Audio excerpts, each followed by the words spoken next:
numerological kind of dates and stuff like that. So I definitely think there is something to it at some level. It's just hard to figure out, what system is the system they're basing it on. I wish I knew, dude. I'd be playing the lottery, winning the lottery every week, and I will say I'm one of those people that see 3 all the time. Yeah. Like 3:33. Used to wake up at 3:33, but it was like, this sounds weird, before 2012. Used to notice it more. And again, maybe at the same time, I was listening to a lot of shows at the time, Coast to Coast, Chris and Cherie, talking about synchronicities. Maybe I was like doing it on myself. Maybe my consciousness was just making that happen. See, this is something that's always happened to me before I even knew about numerology. Like, it's just something I recognized when I was like a little kid and stuff, and I was always like, oh, how come I always look at the clock when it's like 3:33? But I never like put any significance or meaning to it until later on when I started hearing about numerology and stuff. I'm like, wow, well, I always would look at the clock, and see 3s everywhere and all that stuff. So that's where I kind of got my interest in it and stuff.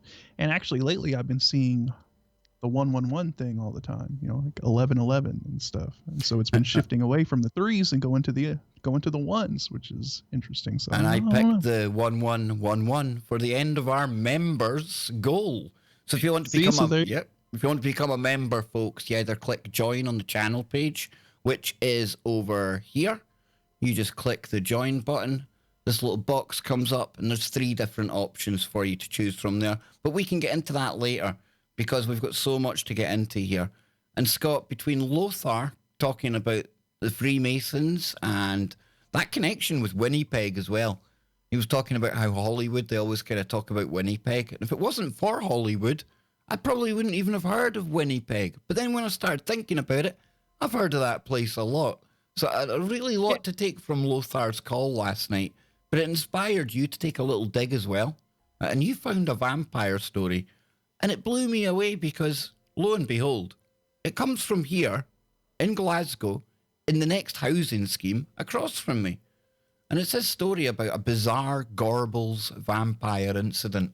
And folks, I'm telling you, some of the stuff we found tonight, this is going to really kind of make you, it's going to question whether you're in a bloody Hammer House of Horrors movie or something that we're living in now. I don't know. Things are getting really weird out there. I don't know how much weirder they can get. And again, I'm sure a lot of you are saying, but there's no such things as vampires, Kev. Well, just reserve judgment on that. Just hold fire, because maybe we can change your mind tonight. So we'll just turn that off. It says here, depending on the circumstances and mental state of mind, it does happen that sometimes people freak out, or people sometimes freak out. Now, in most cases, there's a logical and scientific explanation that can shed light on people's perplexing behaviour, but there are also cases that baffle those who have researched the events. It says the Gorbals vampire incident is a bizarre event that still remains unexplained, and there are some theories that attempt to explain what caused hundreds of ordinary children to suddenly turn into vampire hunters. It was as if the kids had gone completely mad and nothing could stop them from haunting a monster that they were convinced haunting a monster they were convinced was roaming the neighbourhood. What on earth happened on that day? Now, mass hysteria is not a new phenomenon. There are several ancient mass hysteria cases that show people can do outrageous things for no apparent reason. And derived from the Greek word for womb, hysteria has existed as a diagnosis for millennia, and the Gorbals vampire incident is proof of it. So we go back to 1954, folks. This is when it was, in September the 23rd. So around about this time of year, all those years ago. And it says the Southern Necropolis Cemetery in Glasgow, Scotland, was filled with hundreds of school children who were hunting a creature that they referred to as a vampire with iron teeth. Now, remember the iron teeth part, because this is going to become relevant as we start to look at some of the ancient lore surrounding vampires. I'm telling you, folks, this is where it starts getting weird, Scott. Yeah. Equipped with stakes and knives, the youngsters suddenly turned into fearsome vampire hunters. Now, the kids said that the creature that later became known as the Gorbals vampire was responsible for the disappearance of 2 boys from their school. Now, before embarking on the vampire hunt, the children tried to explain to adults that the vicious creature must be caught. They claimed this evil being was the one that had abducted and possibly even killed their friends. Adults listened to these wild and childish tales with amusement, but no one took the alleged vampire story seriously. Now, when the children noticed that their parents and teachers were ignoring them, they took matters into their own hands. Secretly, they passed messages, arranged meetings, and produced weapons. The children plotted their attack carefully. Then, they went to the cemetery, where they believed the vampire was hiding, and started to look for the elusive creature. Wow. Exactly, Scott. Now, before we get back into it, I mean, let's quickly think about it. Could it have been a movie that had been on in the local theatre, maybe, that had got people thinking about vampires? We would have to check back to that period of time, you know?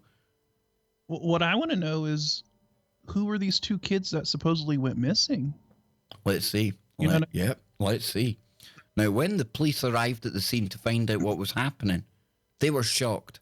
Hundreds of children were running all over the cemetery, and they were obviously fully determined to find the Gorbals vampire, and nothing was going to stop them.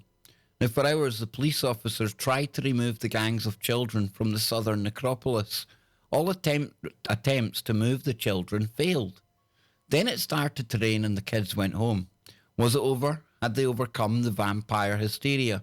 No, certainly not. Hundreds of children continued to chase the Gorbals vampire for the next 2 days. So it says this extraordinary event gained worldwide coverage. And you know, Scott, this is the first time I've heard of it, I must admit. Yeah, I've never heard of it either, but it's really fascinating. Big time, yeah. And imagine back then in that time period, the 50s, world news, like hundreds of kids start going mad in Scotland, like chasing a vampire. That would have been like a bit of a game changer, you know? What the heck's going on in Glasgow, you know? Yeah. So it says, what was happening in Glasgow? Who could be blamed for the children's vampire hysteria? As always, someone or something must be blamed, and it was said that American horror comic books were the cause of this mass hysteria. Now, in the book, The Gorbals Vampire, Cliff McCabe writes that, quote, there were no records of any missing children in Glasgow at the time, and media reports of the incident began to search for the origins of the urban myth. The blame was quickly laid at the door of American comic books, with chilling titles such as The Crypt and The Vault of Horror. And I suppose back then it probably would have been regarded as quite terrifying and shocking titles, you know? Yeah, whose graphic images of terrifying monsters were becoming increasingly popular among Scottish youngsters. Now, these comics, so the theory went, were corrupting the imaginations of children and inflaming them with the fear of the unknown.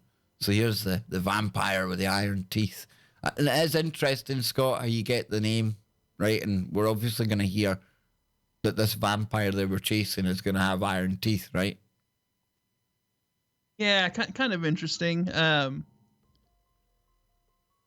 But I don't know. I mean, if these kids said that like two of their friends went missing, I mean, how do you make that up? You know what I mean? If they recognize that 2 of their classmates all of a sudden are gone. And then all the school and the police and the parents are telling them, shut up, nothing wrong. That's a bit weird. Kind of weird, you know. I mean, maybe you could chalk it down to the kids moved or something like that. You know what I mean? And then one day they realized, oh, where'd so-and-so go? Oh, I don't know, you know. And then, you know, maybe some kind of crazy urban or being Glasgow, maybe magic mushrooms had made their way in there, bit of alcohol, couple of these comics flying around. But I mean, to get hundreds of kids, I know, dude. Yeah. I know. It's like, wow.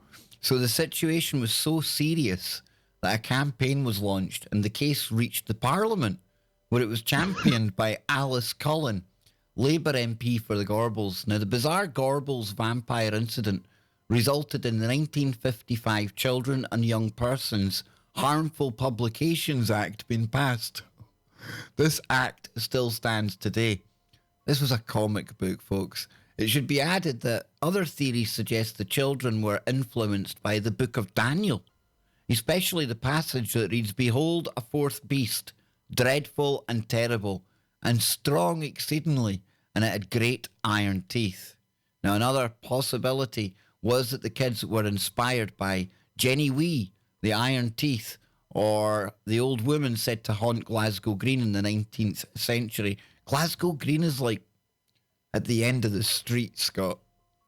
That's like how wow. me no likey this. This is getting a bit too close to home, right? There was never any vampire living in or around the cemetery, but some books are simply not suitable for children, and certain stories can be harmful for youngsters. They can be, yes, obviously. However, interesting. To me, it sounds like almost like the 1950s version of like the Satanic Panic, where they were just blaming everything on music and all of this stuff, and so they had to find something to scapegoat for this incident, and they're like, "Oh, it's those graphic comic books talking about ghouls and ghosts from America." That's what done it. Big time. But and you never let a good crisis go to waste, so they were able to pass legislation and pass a law or something that politicians jump on it. Yeah, especially in the UK, pass laws just for one day changing into another. But this inspired me today, folks. It really did. And like I say, once you go DRAC, you never go back. And once I went down into this rabbit hole today, Scott, this just kept on giving and giving and giving. We've got stories, we've got the history, we've got real-life vampires today, and we've even got a couple of real-life vampires that we can look at. No shit. We're going to look at these people. This is their lifestyle. They live as vampires. But before we get there, right, quick bit about the history of them. I found this quite interesting today. It comes from Live Science. Back in 2014, vampires, fact, fiction, and folklore.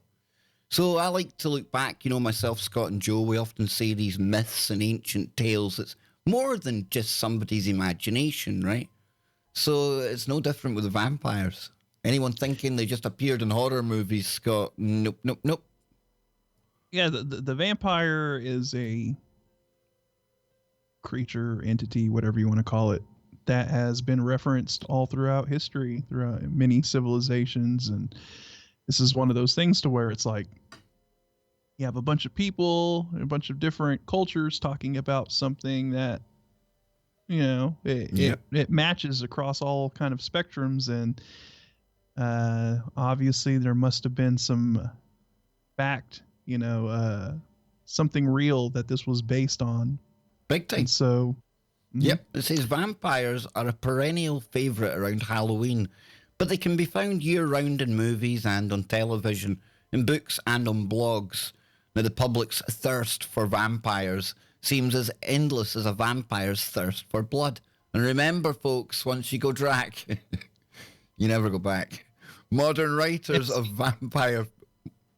And before you go on, I mean, doesn't that suggest that our fascination with them lends kind of like credence towards maybe there's some kind of a genetic memory we have of these creatures, that we have this kind of weird fascination with the vampire that seems to resonate with everybody. So it's almost like there's something there that like we know at a kind of a instinctual level that something like this is real or has existed at one point. It's kind of like the Stargate, right? That we were talking about, how everyone seems to feel something when they see the Stargate, or, when the Stargate movie came out, there was something that resonated with everybody. So yeah, that's what I'm thinking. Yep. It says modern writers of vampire fiction, including Stephanie Meyer, Anne Rice, Stephen King, and countless others, have a rich vein of vampire lore to draw from. But where did vampires come from? Now, the most famous vampire is, of course, Bram Stoker's Dracula. Once you go DRAC.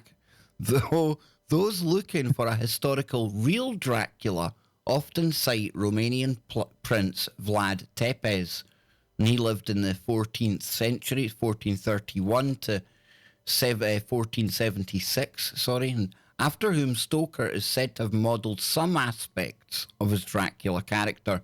Now, the characterization of Tepes as a vampire, however, is a distinctly Western one. In Romania, he is viewed not as a blood-drinking sadist, but as a national hero who defended his empire from the Ottoman Turks. And the vampires most people are familiar with, such as Dracula, are revenants, human corpses that are said to return from the grave to harm the living. These vampires have Slavic origins only a few hundred years old, but other, older versions of vampires were not thought to be human at all, but instead supernatural, possibly demonic entities that did not take human form. Matthew Beresford. I'll just finish this one because this goes into it. It says Matthew Beresford, author of From Demons to Dracula, The Creation of the Modern Vampire Myth, notes that, quote, there are clear foundations of the vampire in the ancient world, and it is impossible to prove when the myth first arose. There are suggestions that the vampire was born out of sorcery in ancient Egypt, a demon summoned into this world from some other, and there are many variations of vampires from around the world. There are Asian vampires, such as the Chinese Jiangshi, pronounced Chongshi, evil spirits that attack people and drain their life energy. The blood-drinking, wrathful deities that appear in the Tibetan Book of the Dead, and Scott, many others as well. Mm-hmm. See, now those are the ones that I think, we have this sort of instinctual knowledge that we knew existed or still exists, you know what I mean? And, they've taken many forms as, time has went on, and, we represent them in different ways, even in fiction and everything now, but there's something at a core level that we know that this is based on. And, I definitely believe, it's these entities. And yeah, I think vampires can probably take many forms, and they don't necessarily have to be blood-sucking vampires. They can be soul suckers, I guess, if you want to refer to them as that. Psychic vampires, you know what I mean? They don't have to be like your sort of modern representation of a vampire biting you on the neck and sucking your blood or anything like that. There you go, Scott. There's another article from 2015. Scientists confront energy vampires, a new name for an old phenomenon. And you do hear a lot of people talking about this energy vampirism. We talk about it. I've had David Icke on the show as well, and he fully maintains it, and I believe he's right. There's entities that are literally feeding off our life force, whether we know it or not. Just putting us in that negative vibration, Scott. Even the lower Schumann resonance, maybe. And wouldn't that probably, tie into like the succubus and stuff like that? Because wouldn't you consider those like energy vampires or like soul-sucking vampires? And for me as well, there's a bit of a kind of not just loose connection between the incubus, succubus, and our vampires, right? Or the more traditional kind of idea of vampires now, where it's that seduction idea, especially in modern day, like movies and TV shows. It's kind of cool to be the vampire now. When I was growing up, the vampire was the scary monster, and you'd want to hide behind the couch when he came along, and he'd have the big cloak on, and he'd be after the good-looking young girl in the film, and oh no, here comes the vampire. But now everybody wants to be the vampire, Scott, to the point where we've even had MTV now. This is a few years ago. There's nothing new, and I'm led to believe that this vampire renaissance that we're in right now, this is something, folks. It all really started to gain momentum around 2009, and there's a kind of vampire scene in New Orleans, New York. Most of your major big cities are going to have vampires here, there, and everywhere, because here's the thing that I've come to understand today while looking into this weird world, Scott. It's like just ordinary people that live vampire lives. Your teachers, your police, you're just maybe your neighbour. And maybe you don't know about it because it's still regarded so taboo, go figure, for people to identify and live the life as vampires. And I mean, Scott, you know what we're going to be watching here very soon. We're talking about people literally feeding like vampires. And what's worse, being the vampire or being the willing kind of donor? I don't know. It is very interesting, and I think this is another example of like things being flipped culturally, right? Where what was once considered a bad guy or whatever, everyone now wants to like, it's romanticized. I think a good example is like the Twilight movies. Oh, big time. That was one we seen there in that article. Yeah, how they took the image of the vampire and then they just totally romanticized it, and you know, it was very, very popular among. Was that Stephanie Meyer? Is that the books that she wrote? I don't know who wrote. I don't know who wrote the books. Twilight. Yeah, it was. It was. Yeah. Anne liked her Twilight. Yeah, but it took the vampires from being this ghoulish, you know, dark entity to now, you know, all the women are like fawning over the vampire in the movie. And, you know, even the way they die is, you know, the sun hits them and they just kind of start sparkling and they just, you know, it's like. Romanticized. It's the way to go. Yep. Yeah. Big time. Exactly. Well, don't take our word for it, folks. There's only so much me and Scott can tell you. Why not just show you? 48-year-old Michael Vachmiel, or Raven as he's better known in the blood-sucking community, is a self-proclaimed vampire who believes drinking human blood gives him vitality. I started drinking blood shortly after my 13th birthday. It was during a very intense sexual act that blood was drawn and touched my lips. At that point, it was just an awakening. Something inside my mind and spirit woke up. Yeah, so one example of what we're talking about here. And part of the ever-growing blood drinking or blood-sucking community, Scotty, who knew? I was about to say, the blood-sucking community. So, I mean, there's obviously quite a few of these people out there that is something I discovered today, dude, because where's another article here, just to show people this, where is it? Yeah, here it is here. What I learned studying real vampires, and this was somebody who literally went to New Orleans and inserted himself into the vampire scene. And he was the person, I'll drop a link for this right now in the chat room for people. I don't want to take up too much time going into the articles and reading. I'd rather discuss it with Scott. But it was talking about how these people, Scott, it was very, very big, this scene. And he was shocked because he was actually welcomed into it. He was quite open. He was doing a study and things like that. And he met the first couple of vampires at somewhere called the Dungeon in New Orleans. And he said it was really awkward. I mean, how do you start that conversation, you know? I mean, do you know any real vampires? And the person just smiled, and you guessed it, the fangs were showing, because some of these people, they have the dentures done, and they go the full mufti, do you know what I mean? Only come out in the dark and stuff like that. And that's what he was saying. But as time went on, he actually started to get accepted more and more into the group. And he could, this is the worrying thing, he started to see the appeal of the lifestyle. And he was talking about the fact that these people genuinely do feel like they're lacking in life force, in energy.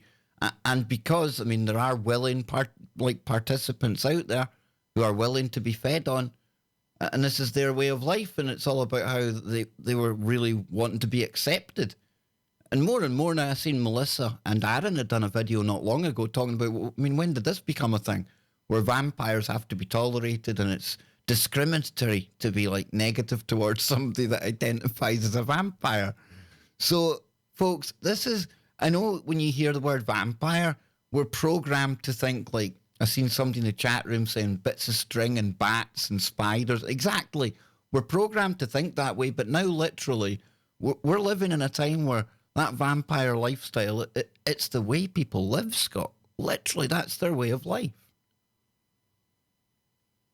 I don't even know what to say about it. Well, I'll tell you what, you think about it. You think about it, Scott, because it's not just that one loon ball we've seen. And I'm sorry, I do find it a bit loopy, only because it like starts off with his missus coming out like a coffin and things like that.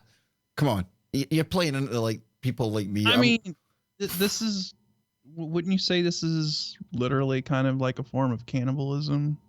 Because you're sitting there drinking another human's blood. Mm-hmm. I mean, form of cannibalism. And we know, right, that there's a lot of energy associated with blood. We know that from some of the other research we've done. Christopher Everard, the cults throughout history that have been into that stuff. They're around today as well, folks, not just the ones we're looking at here. You know what I'm talking about. Whoa. Imagine if Brian had come out with like a vampire thing on. Check out Portal in the living room. Link in chat. We will do. I'll keep a copy of that. But right now, we're going to continue with the vampires because we've not even really scratched the surface here. And Scotty, while you're thinking about what to say, we want to keep it as safe as possible, so we sterilized the blade, sterilized the site of the wound, make sure we got bandages and all that stuff on standby. The donor makes the cut and any body part that they choose, and I take it.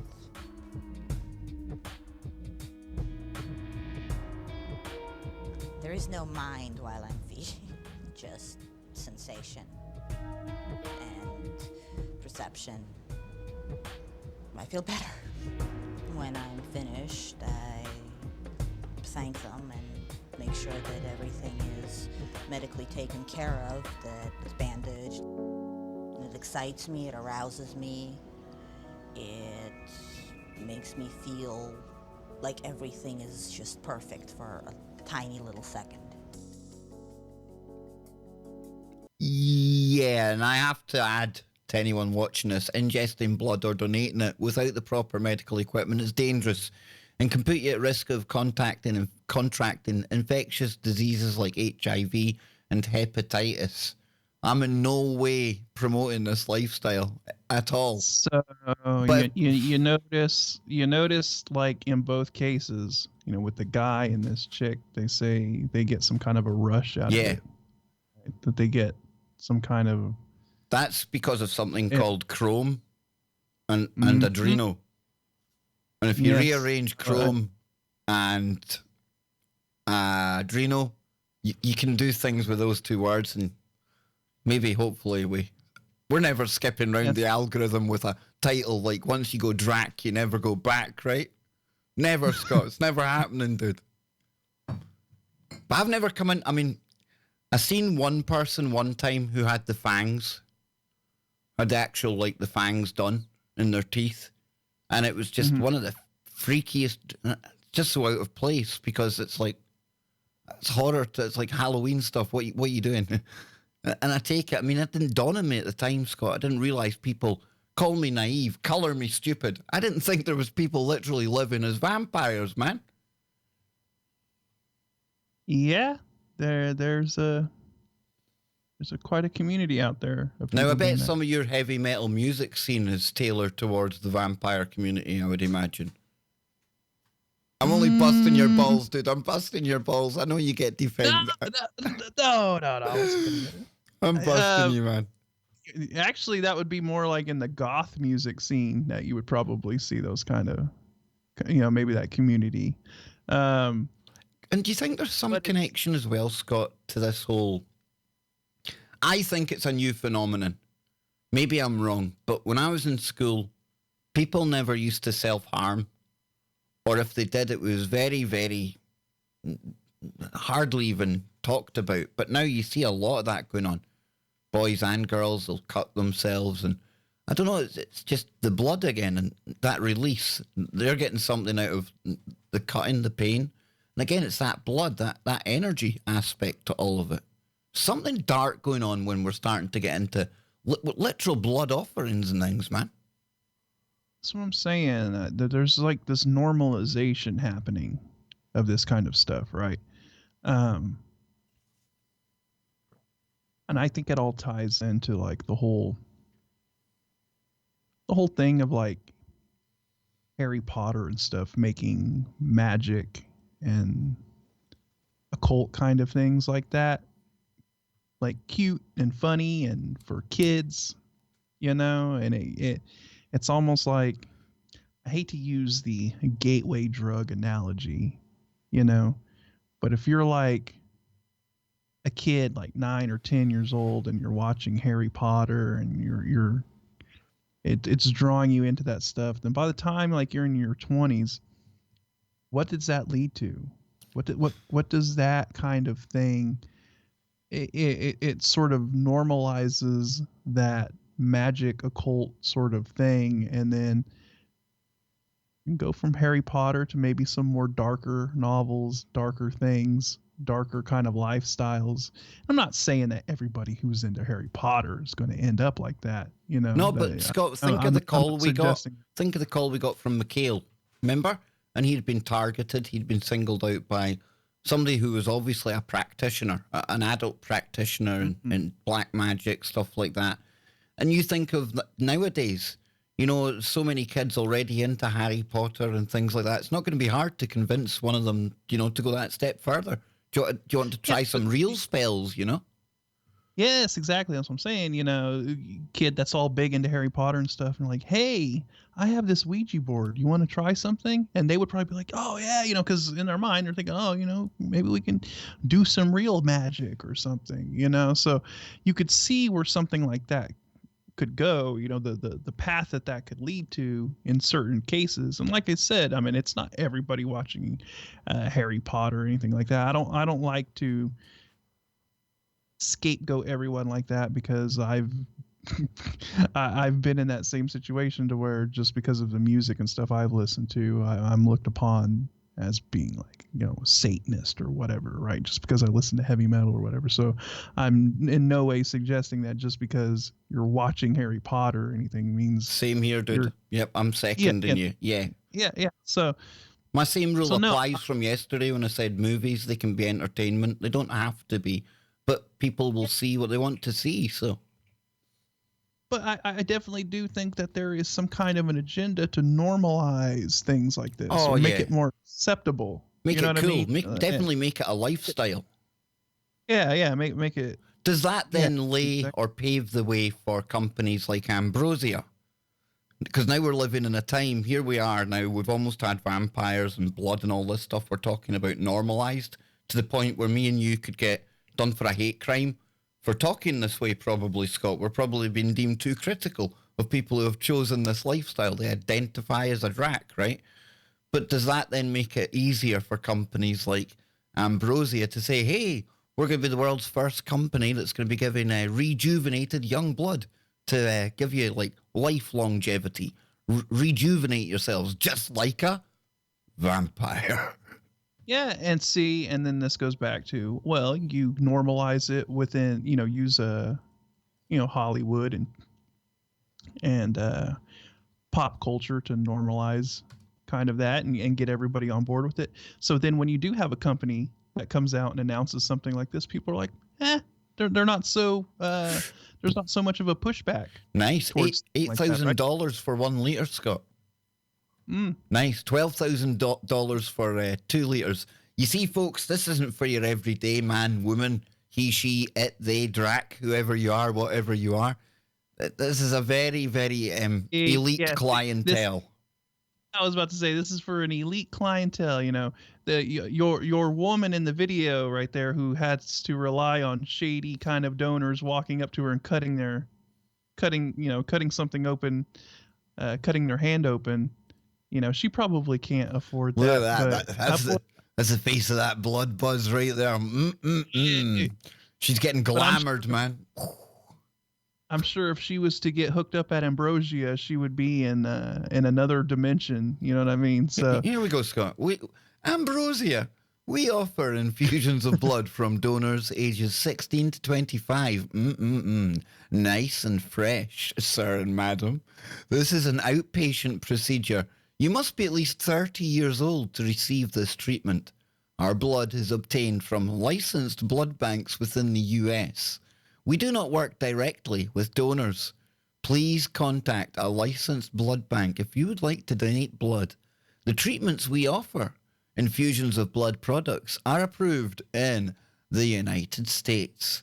Our clinics are located in, San Fran, California, but we will also ship directly to your personal doctor's office anywhere in the US and assist them with treating you. Please contact us using the contact form below if you're interested in this option. Yes, cheeky little 8,000 gets you in the door, 1 litre. If you want to really kind of go for it though, 12,000. And remember, you're going for a look like that. That's what you're going to get. That's what you're going for right there. Or you're going to end up looking like this dude right here. Look how happy this dude is. Look at this. This is how you're going to end up looking, folks. Look at that. Look at that. Look, 12,000 cheap. I think much cheapness. So it says, we require your payments as a refundable deposit in your book to order your appointment. We accept checks, credit cards, and bank transfers. It should say in here, we need you to invite us in the door first. That's what it should say, shouldn't it? Like the vampire. It can't come in unless you invite it. Do you invite us in? Surprised they're not accepting Bitcoin and Litecoin as Bytecoin? Well. Bytecoin? Could we have a Byte Litecoin? Light Byte? I don't know, man. It's ridiculous, folks, and I'm sorry if I'm making fun of this, but I went to look for more of this today, right? And this is the thing, Scott. Remember we went looking for... we're going to get into caves, and we're going to, like, really good woo after this as well. And the underworld, kind of connected. Bats, caves, vampires, it's all going to go together. But I done a news search. Went to our very favourite search engine, Google. Love Google. Yes, we love Google here on the Kev Baker Show channel. Triggering people as I go. But yes, I typed in vampires. I clicked news, and the top search result, it's almost as if they knew we were going to do this little show, Scott. Oh, wrong one. I went to the wrong one. Where is it? Oh no. Rookie mistake, Scott. Rookie mistake. Where did I put it?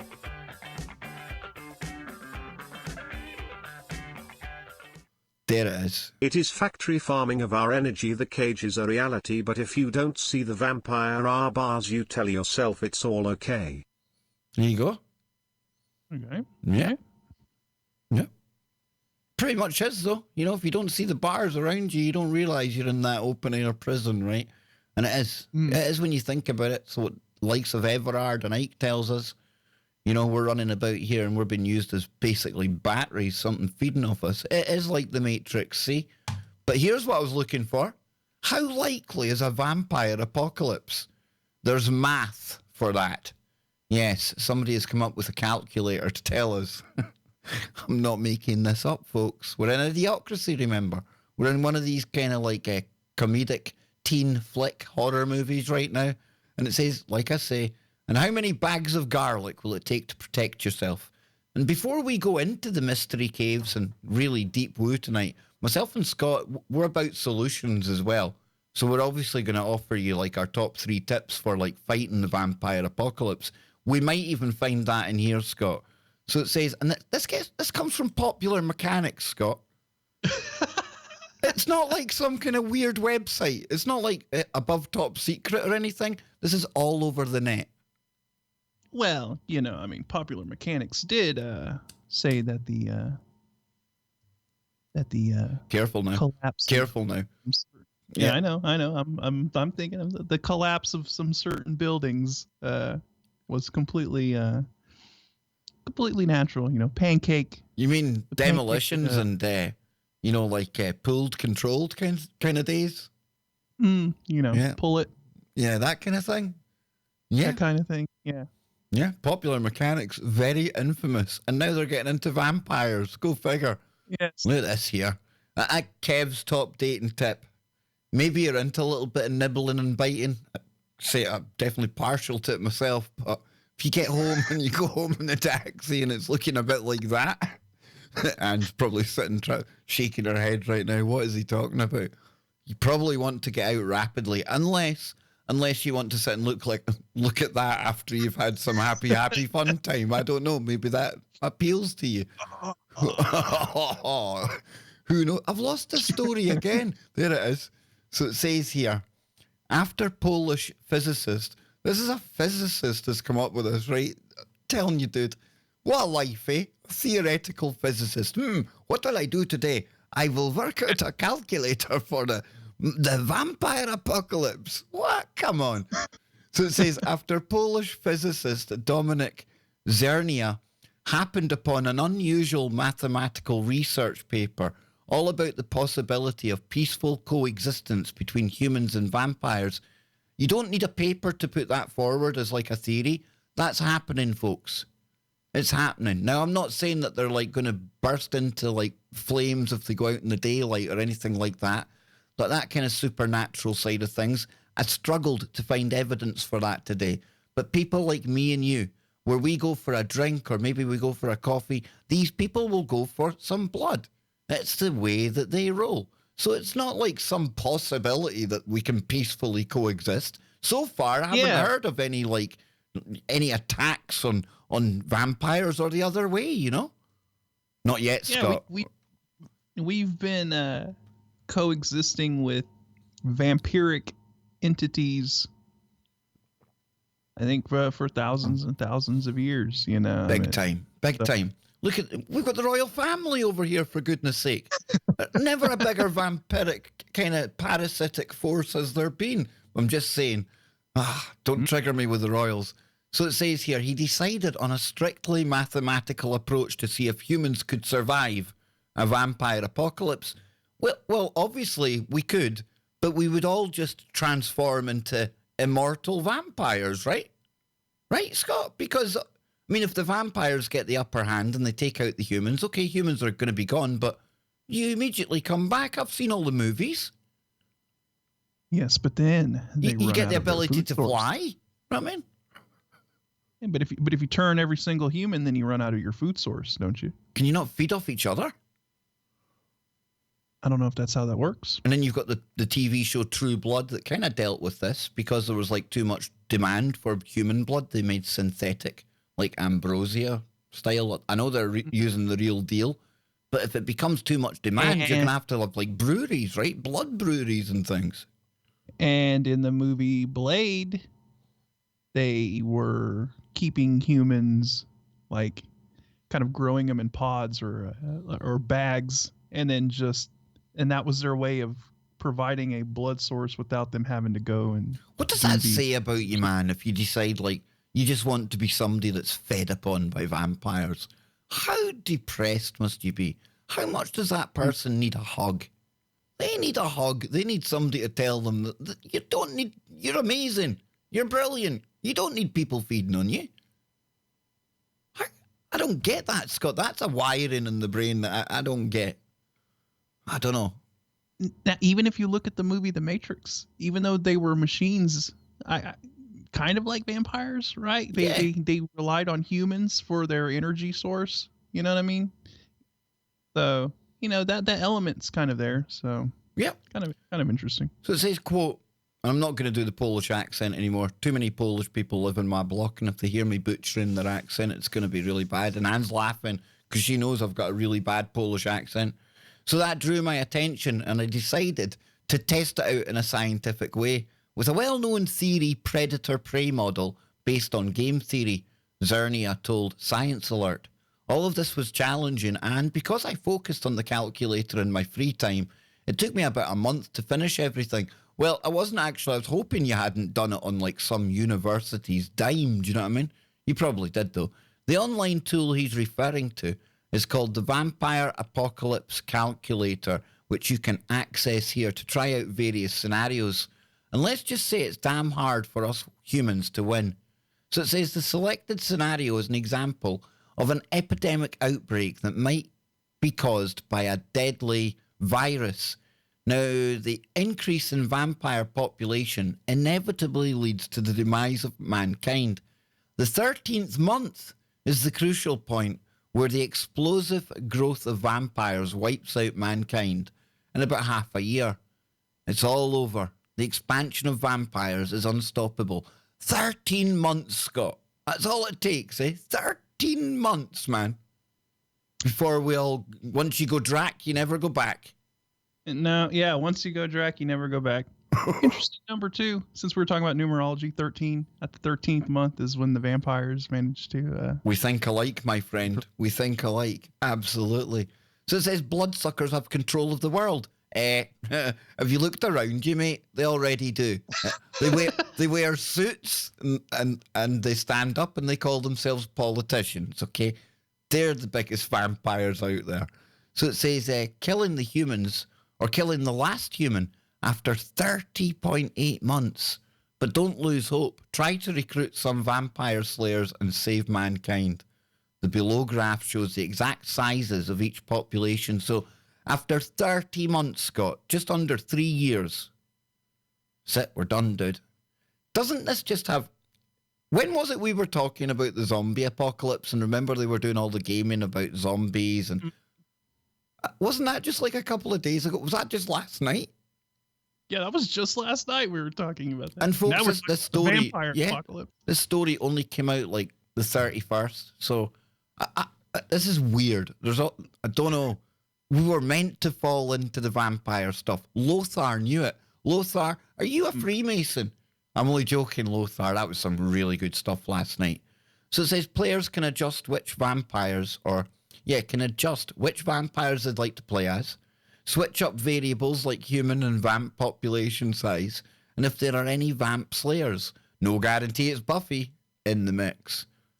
Let's have a look at this. What I want to do in this video is think about how different populations that share the same ecosystem can interact with each other and actually provide a feedback loop on each other.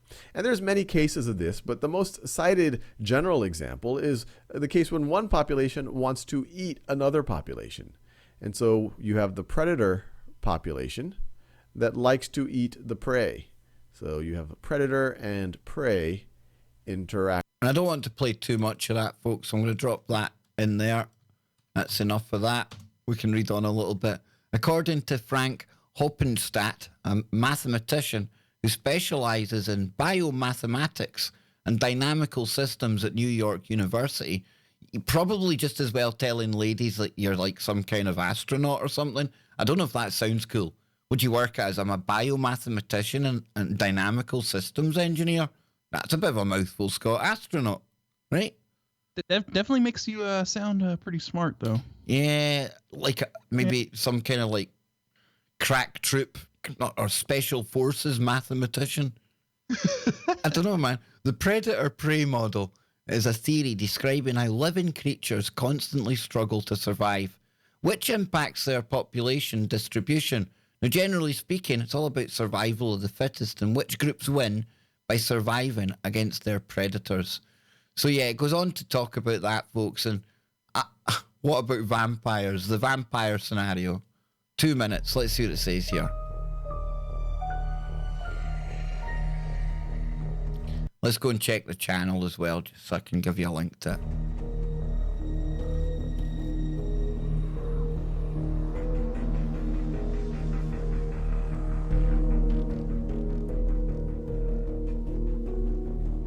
Hold on. Hey, that was hilarious. Did you notice where the vampire?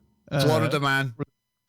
Yeah, it started in Florida. You knew it would start in Florida, dude. You just knew it, right? You knew it. Do you think it's Popeye? You think Popeye's like patient zero? Yeah, exactly. How cool would it be if we found out he literally is like 500 years old and he's like, I don't know, jumps about with the name of Lestat or something? He was running around out there in Skunk Ape country, and he went crazy one day and bit someone, and that's how it started. Isn't that how it always starts, Scott? So it says, right, 1 in 10 Americans. So is this like, what's this number? That's the year. They Right. started it in the year 1855. So now, after 1 year, 1 in 10 Americans are now vampires, but due to sparse land, the virus is unable to spread.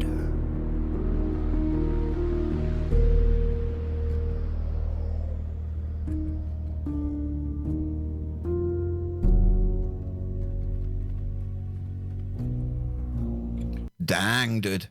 It fairly shot across there, didn't it? It jumped across the Silk Road, it looks like.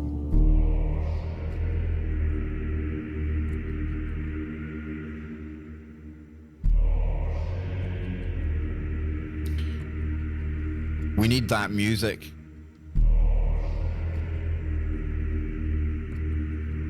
"2020, the virus."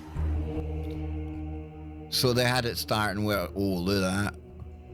2020, the UN international community becomes aware of the virus emergency. Meetings start and mass evacuations. Quarantine also started. Uh-oh, it's coming to me soon. Uh-oh, Sid Vitch is in. He's gone, man. Sid's gonna be gone first. Well, is it me or Sid? Oh, Fred Doe's gone. Portugal's gone. So I like how it shows the way it spreads in the like 1800s versus now. Yeah. Versus now, you know, because it looks like it naturally sort of died out. Pretty cool, boy. Pretty cool. Yeah. Yeah, it is pretty I cool. mean, listen, I didn't think I'd be able to dig up that much on vampires today. It might be interesting to some people. I think the most interesting part of it is the fact that the ancient kind of texts talking about these things, Scott, the fact they almost sound like shapeshifters in the past, you know, taking on various forms. We had the talk of the Egyptians maybe summoning something that was in vampiric form. I find that interesting, but again, you know how I like to look at the weird and wonderful world of the woke and the identity politics and all this craziness. I don't judge anyone. But a vampire? Come on, Scotty. Did you ever think we would reach a point to where we're sitting here talking about woke vampires? No. And to the point where the outrage brigade, you know, the virtue signalers, they will all be the first to run to the defense of the vampires when they see this video. Even though the vampires might actually sit and listen to it and realize we're just pointing out, we're just reporting on something that's happening. I'm not telling people to get the pitchforks just yet.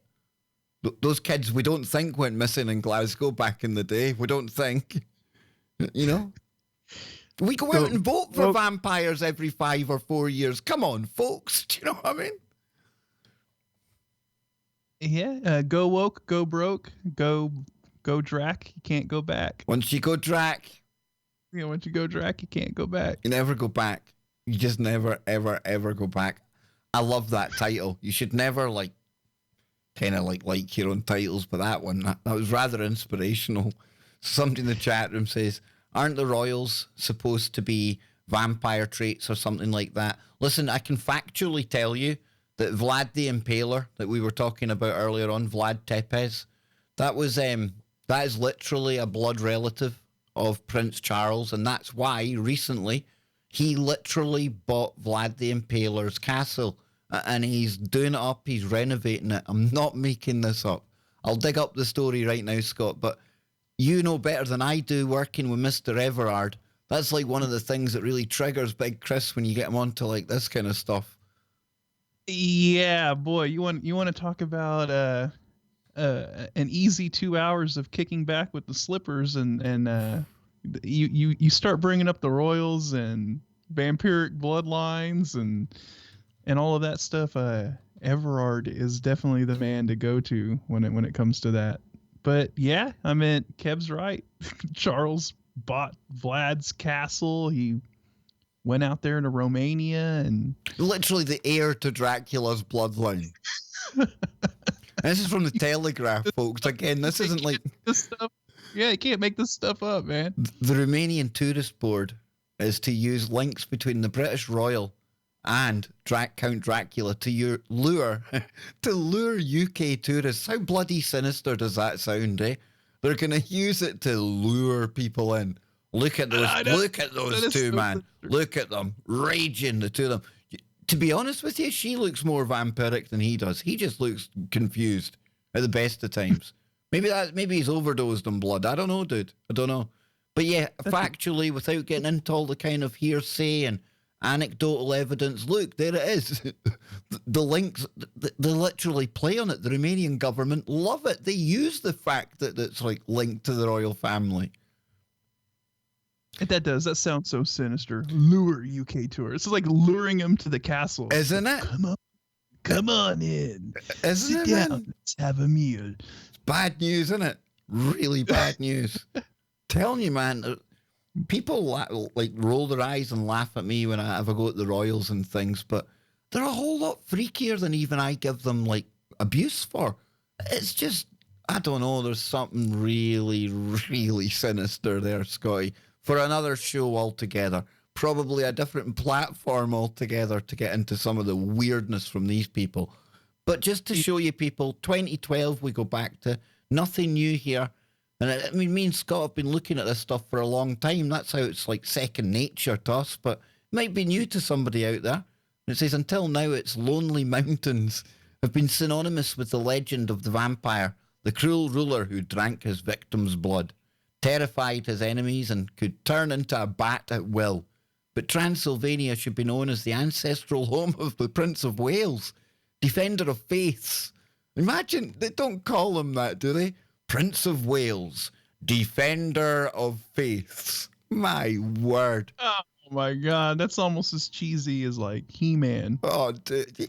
And defender of the universe. Or was it Voltron? I think is the defender of the universe. Oh my God, so that's brutal, isn't it? Yes, I'm the defender of faiths. Pleased to meet you.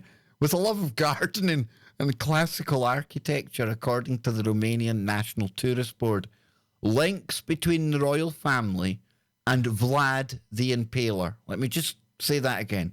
Links between the royal family and Vlad the Impaler, the 15th century nobleman whose deeds inspired the vampire legend, are being exploited in an attempt to lure tourists to the Eastern European country.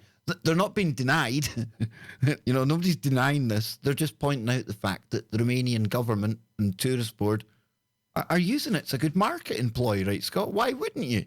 I actually see a bit of a resemblance. If you stuck that tash on him. Look at the nose. Look at the nose, and then go back up to Charles. See, he's got that nose, man. Yeah, he's got the nose. Has he got the ears? You can't see. I bet he's got the massive ears as well, man.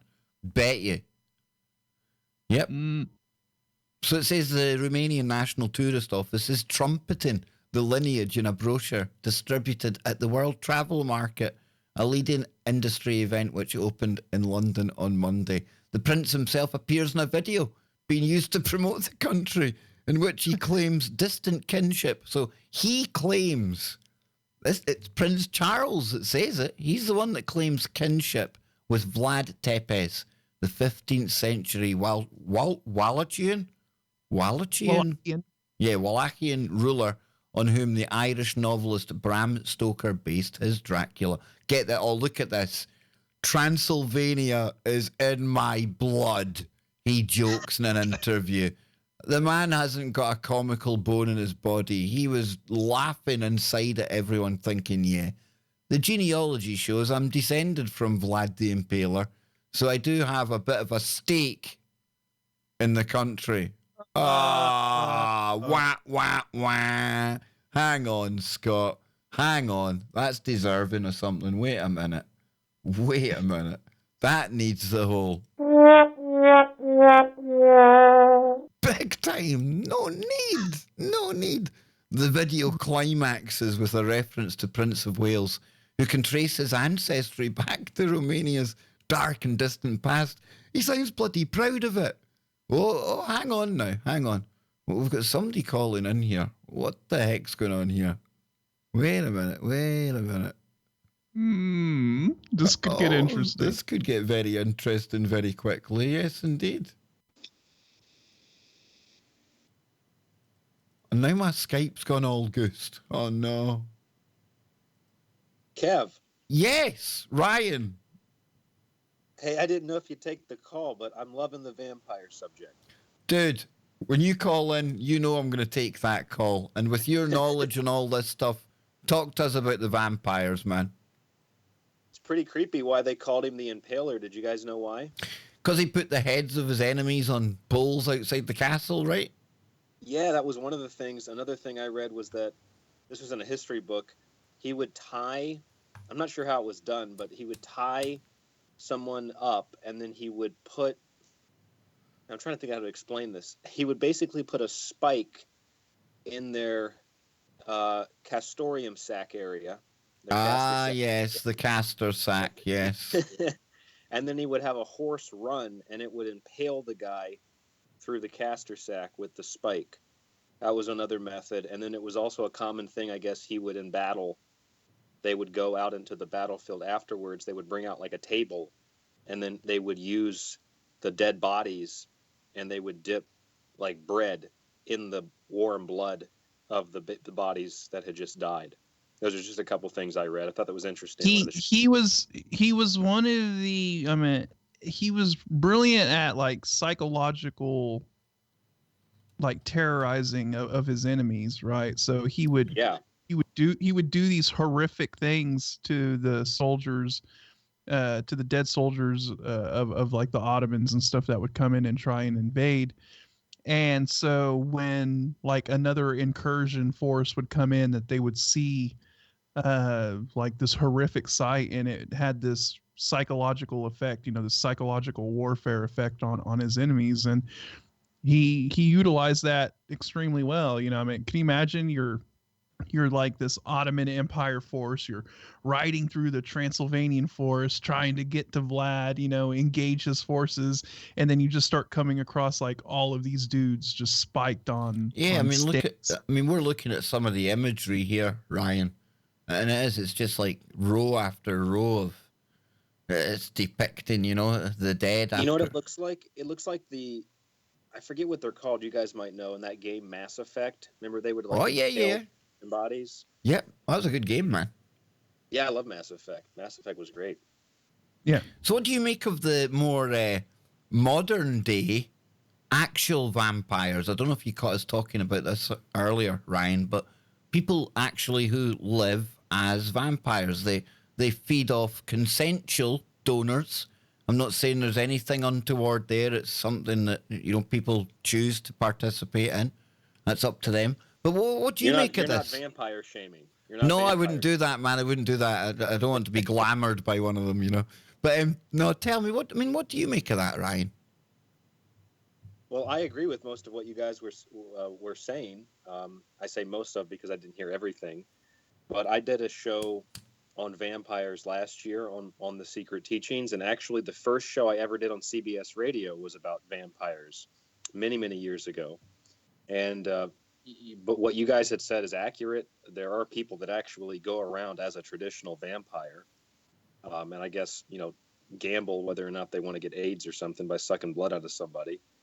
And then there are other types of vampires, and I think traditionally in occult terms, a vampire isn't necessarily recognized as someone who drinks blood. Blood is known as a life force. It's an energy force. So anyone who is able to steal energy, steal something, is a vampire, kind of like a parasite in a sense. And they are different things, but very similar, right? So traditionally, a vampire is someone who, kind of like a succubus or an incubus. There are plenty of women, I've run into them, alive today, that are succubuses. And there are plenty of men who are incubuses. But that doesn't necessarily mean that they're spirits. There's just so many different forms of the incubus, the succubus, so many different forms of the vampire. You can go on the spectrum from politician to someone who actually goes to a blood bank, gets blood, and drinks it. Yep, strange times, boys. Strange times. And folks, you are listening to Ryan Gable from The Secret Teachings. Now, we're talking about the ingestion of blood and things tonight, Ryan, but we done a show the other night about some of the things that all of us are ingesting. And I tell you, it might not be like as bad as what we're seeing with the vampires here, But one example you gave when you came onto the show was it Castrogen? Tell people about that one, because that was the one that really, really got me, dude. Yeah, there on the website, I see. If you scroll down and go to the promo to the right, that you'll see the There promo. it is there, yep. Yeah, I got aspartame for Halloween. Ooh, I definitely know how aspartame is created, and that's if people knew that they were drinking, or if they were consuming E. coli poo poo, I think they would have a second.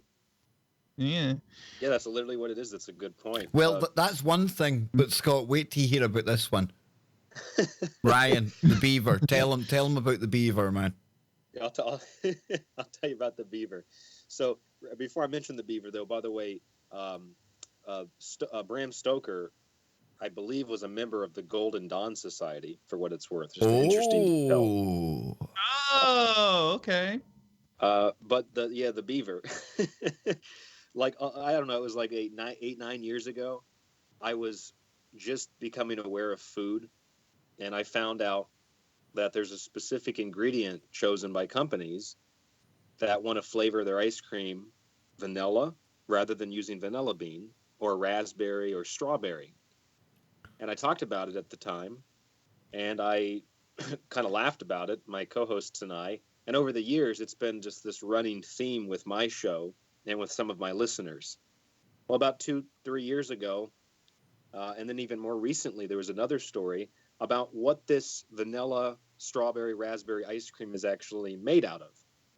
And so if you type in castoreum, you'll actually see what it's made out of. And it's no joke, no exaggeration. It's made out of the anal glands of a beaver called castor sacs. And more specifically, if it couldn't get grosser, guys, it's made out of the anal secretion. That's right, anal secretion. That's your vanilla ice cream. Yeah, the thing that they use to like scent their territory is used to flavor ice cream. Castoreum is a product made by beavers. Beavers have castor sacs between their genitals and their anus that produce a liquidy substance. The substance, called castoreum, is used by the beavers to grease their fur and to mark their territory with an individual beaver's scent. Yes, which foods contain castoreum? Yes, so folks, maybe go and throw that raspberry, or I hope nobody's like sitting there getting ready for like the stream tonight and they've got their Haagen-Dazs out and they're sitting there with some strawberry or ice cream right now. I apologize if I've spoiled it forever, folks. I took a bite of broccoli here while you were talking, and I almost gagged when you said anal secretion. Yeah. I mean, I guess you just leave it to the beaver. Leave it to the beaver. You couldn't make it up, though. And I tell you, folks, I urge you all, go and check that show out, because we went through about 20-odd of these ingredients. I had no clue about some of them. And by the time shellac. Oh, shellac. Yeah, nice. Nice ground up insects. Yummy. Yeah, Indian lac bug. They grind it up. It's basically furniture varnish, but they put it in your food. And like you and I were talking about, because of the Halloween theme, shellac, like a lot of other ingredients, it dresses up in its own costume, but it does it every day. And shellac, you'll find in a lot of candy.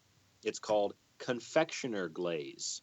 So that sounds okay. It sounds like, so like a chef, pastry chef, someone in the back making candy. Willy Wonka's back there whipping some sugar up. It's actually insect. Yeah, it gives it that nice shiny coating. So if you're eating like jelly babies or jelly beans right now, probably best just to put them down. Yeah, they're finishing off the Halloween. Yeah, it's also used in like a literal varnish, folks. But, we've done the whole kind of vampire thing, and myself, Scott, and I know Ryan as well. We don't like to leave people with just the problem. We like to offer the solution as well. So we'll give you our top 3 tips if you are succumbing to or we do succumb, or so we don't succumb to the vampire apocalypse. I'll give one, I'll let Scott give one, and Ryan can give one. And I would say, folks, just remember, if all of the kind of lore holds true, at least recent lore, don't let the bugger in if you don't know them. And it's going to come to you as something that's very seductive as well, I imagine. My one would probably look like AOC, She'd have that American accent thing going on. She'd want to like have stimulating, intelligent conversation with me, and I'd go, "Oh, please come in, AOC," and that's it. I'm done for. So, you know, maybe some of the women out there, you like the old hunky guy comes to the door, you know, may I come in? Once they cross the threshold, that's it. You've done it. You've brought it on yourself. So that's my tip, boys. Don't let them in the first place. Scott, what can you tell the listeners? I'll give them 3 tips. Oh, look at you, eh? Look at you. Show off. Look at you, eh? Vampire hunter there. Well, I mean, I guess technically 2 tips, because I'll echo your tip. Don't let them in. But if you are to let them in, replace every bulb, because we're talking about vampire apocalypse scenario here, right? Mm-hmm. Replace every bulb in your house with a black light, with a UV light. And then just make sure you eat lots of garlic. You really want to get that flowing through your blood really good. So if it does come down to them biting you, yeah, they're going to have an adverse reaction. They're going to go into like anavarampic shock. Yeah. And a vampiric shock. Yes. So that's my recommendation. Just surround yourself with UV black light and consume lots of garlic. You'll be good. And now we'll go to our resident pseudo-demonologist. I say pseudo-demonologist, Ryan, because you never even claimed to be a demonologist. So for the purpose of the next minute, as our chief kind of like a vampire hunter, what would you say to people? What's your top tip, your top takeaway for our brilliant audience out there? Because I don't want any of them turning overnight, dude. No, we don't want that. I'll give you a tip real quick. Go to your favorite search engine, type in this headline. British royals also had a taste for human flesh. It should bring up a Daily Mail article. Other than that, though, what you guys said, you definitely want to eat a lot of garlic, something practical if you actually have any type of stomach infection, I found out, or any type of like parasite. Garlic will just kick that out. Parasites, vampires are parasites, so garlic wards off parasites. So that's where it comes from, I think, in part. But then also, on my website, I know you brought it up a second ago. I don't know if anybody noticed it. There was a photograph there called Young Blood, True Blood. That's a show I did a couple weeks ago, and it's about, I learned this recently. In the United States, I knew this, but I didn't know this in the UK. And I had a listener message me and say, I'm having a baby really soon, and I wanted to see if you could get me those opt-out forms for the blood screening. And I didn't even know they did it in the UK. So in the United States, states take your baby's blood, and they don't tell you you have an option to opt out of it, or if they take it, you have an option to have the state destroy it with your consent, and you have to provide information for that. So there are 2 opt-out forms. You have to bring them to the hospital, and I've provided those for many people in the United States because these people literally take your baby's blood and they sell it. This was CBS News and some others. They sell it to pharmaceutical companies, and they even sell it to the United States military for a number of different reasons. These are real-life vampires stealing the blood of babies, and they do the same thing in the UK too. And I actually have the opt-out forms and the information there. So if anybody wants to actually try to avoid your children having their blood taken by real-life vampires, contact me at rdgable@yahoo.com. I'll drop that in the chat too. I'll send you the forms, and then you can legally opt out of having vampires steal your baby's blood. How embarrassing it took an American to tell me something that's going on in my own country. Thank you very, very much, Ryan. Honestly, I had no idea. Ryan, that is probably the best advice for the vampire apocalypse. That's some actual practical advice right there. Yes, sir. Well, it says here, and I mean, Ryan, as always, is able to back up anything he says. That's why we love him here. That's why everyone loves him. It says, they have long been famed for their love of lavish banquets and rich recipes. Why does this feel like I'm reading like the kind of promo for a new Hannibal Lecter movie? But what is less well known is that the British royals also had a taste for, yes, you guessed it, you and me, a new book on medicinal cannibalism. Well, there's a term I'd never heard before. Has revealed that possibly as recently as the end of the 18th century, British royalty swallowed parts of the human body. The author adds that this was not a practice reserved for monarchs, but was widespread among the well-to-do in Europe. Even as they denounced the barbaric cannibals of the New World, they applied, drank, and wore powdered Egyptian mummy, human fat, flesh, bone, blood, brains, and skin. Moss taken from the skulls of dead soldiers was even used as a cure for nosebleeds. According to Dr. Richard Sugg at the Durham University, and I know that this kind of stuff this is the kind of weird thing, right? The algorithm won't like me saying half of the things I just said there. Yet at the same time, the Daily Mail is a recognised authoritative news source. So go figure, right? I like how they had to put in the parentheses, but don't worry, it was only 300 years ago. It was 300 years ago, yeah. Yeah, don't worry about that. Yeah, nothing to see here, folks. That wasn't that long ago. Now, Ryan, are you free to stay with us for like another 20 minutes, half an hour or so? Well, yeah. How long do you guys have left? Oh, we've got another thing we want to get into, and it's another thing Scott really brought us into last night. And in some ways it is connected. Because you think about vampires and the bats and the darkness and even the underworld. And it's the underworld into the caves, into the woo from last night. And it's kind of like that weird thing, you know, Scotty, we talk a lot about missing 411, the missing people. You told us last night about the guy with the M-shaped cave, which was really weird and stuff like that. But then today you told me, Kev, you ought to see the update I've got on what's happening. So, Scotty, and I can't see messages on Skype, by the way, just so you guys know, my Skype's broken since we added Ryan, and it's not you, Ryan, it's Skype. When I add a third person, it just goes all haywire. Let me pull it up here. Just give me a second, and Kev, I got another headline for you if you want to look this up. This is a well-known historical fact. Queen Victoria drinks blood from human skull on trips to Tibet. That should bring up, and of course, you know Elizabeth Bathory. You're probably going to now be deemed by the algorithm as one of the most unfriendliest men on the Kev Baker show. You're going to take Charlie Robinson's place as my most algorithm unfriendly friend. Oh yeah, Queen Victoria was at it. Yep, she was drinking blood from a skull in Tibet. Yes, nothing to see here, folks. Yes, she looks like she was as well. She's got that. Why is it they all have that kind of pale face? Now, a quick question for you, Ryan, before we go into it, and I've not brought that up for people to see there, so you can see what I'm talking about, folks. Not making it up. And yeah, look, they've all got that kind of like, vampirish kind of look, that goth look, like you were saying, Scotty. But question from the chat room, Ryan. In your opinion on the predictive programming in the new Doom games, and that's at Scotty Lopez as well. I'll have to let Scotty answer that because I don't play many games anymore, and I haven't played that, so I don't know. Well, I mean, Doom has always been one of those games that's targeted by the, just because of the fact that it portrays like you're fighting demons in hell, you know what I mean? And I remember the first Doom was really controversial because that's when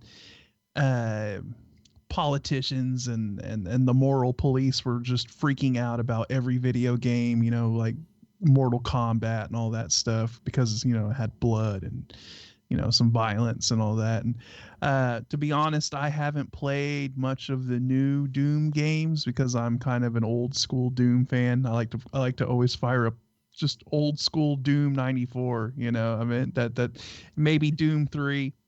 But I haven't really got dude. Doom 3's the one. Yeah, you know, Doom 3 is great. Doom 3. Didn't the United States military, I want to say the Air Force or Army, probably the Army, but I know the U.S. military used Doom. I think they used Doom to train soldiers at one point, right? Yeah, because it was the first game engine that, you know, utilized, was used for a first-person shooter. It basically was the first-person shooter. And because the game engine was so easy to modify, you know, you could make mods for Doom. I think the U.S. military just took the Doom engine and modified it and used it for military training. You know, so desensitization.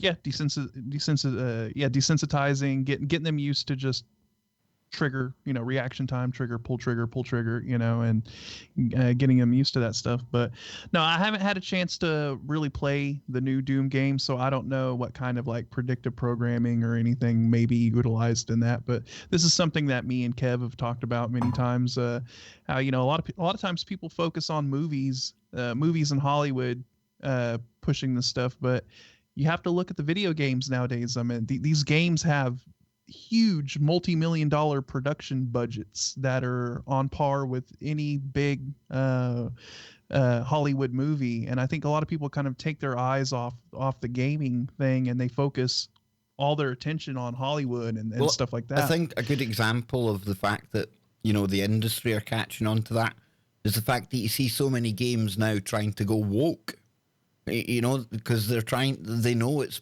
really powerful programming there. You're getting into the minds of the young typically as well. And there's so much attention on the games. There's probably more people playing these games online at any one time than films getting opening days in theaters and things. That's where attention goes now. So, yeah. And I think that's why you see the politics and things starting to sneak into gaming, Scott, because they know they need to get it in there because people ain't watching their crap on the movies anymore. That's what the whole Gamergate stuff was all about, right? Because people are getting tired of all of this SJW, social justice, all the woke brigade and all of this filtering into gaming. And it goes back to what I was saying, there's no escape from it nowadays. In any last bastion of being able to try and unplug from everything, it's just filtering into everything now. Like you can't even go and play a video game anymore without some kind of agenda being pushed, even through a video game. I'm waiting for like advertisements in the Bible, like the story of Noah, brought to you by Allstate Flood Insurance. Now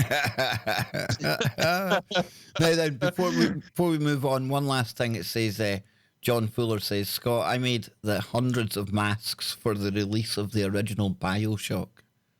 Yes, that was a good game. That was an awesome game. Yeah, that was a really good game. Underwater, pretty cool. But hey, I'm playing Fallout 76 right now. We've got Mothman in the game. Mothman or Mothmam? It's Mothmam. Mothmam. Mothmam. Oh, yes, indeed. Whoa, Mad Lothar, thank you very much, sir. And yes, our new bar at the bottom is working. We are now at 104 members, folks. We need 21 more members by 11/11. And I think it's looking like a Dracula so far. But maybe with other topics that come up along the way, we'll find something else. And we're going into something else now, because this is some cool woo. Missing 411, strange disappearances, caves. Scott, you hit me up today. I was saying to you, right, Scott, we're going full vamp tonight. And you're like, Kev, I've got brilliant woo to update people with. Go for it, man. Yes, and before I get into that, I just want to tell everyone, if you want to see a good example of this predictive programming stuff in a video game, go and watch like the cinematic trailers and the cinema cuts from the original Call of Duty Black Ops 1. Just look into that and it'll blow your mind. But yes, so is your Skype not working with the... No, I can't get links. Give me a second and I'll call you back, okay? Well, actually, I can send it to you on Facebook. It'll only take 2 seconds, Scott. It'll take 2 seconds. Here we go. Okay. It'll be better anyway. Here we go. Ryan, I'll call you back, all right? Okay. Stand by. I'm still here, folks. I'm still here. I'll just get the guys now. Ryan Gable, everyone. What a surprise that is. And Lothar, thank you very much, brother. Newest member of the KBS family. And, of course, there'll be the VIP lounge tomorrow. We'll have our very, very private stream. It won't be that private, but it'll be members-only chat. So then let's get Scotty back first. Okay, there's Scotty Too Hotty. There he is. Get that open there. Then I'll add in Ryan. Let's come up here. Add. Let's hope it still works now. Are you there, Scotty? Yes, I am. No, it's not working. I'm here. It's not working. Hang on, I'll try it one more time. What a nightmare, folks. See Skype? See if they could actually make Skype work. What an absolute bonus that would be. 2 seconds, folks. 2 seconds. We'll get there. We'll get there. I'll go down. I know how to do it, I think. There we go. There we go.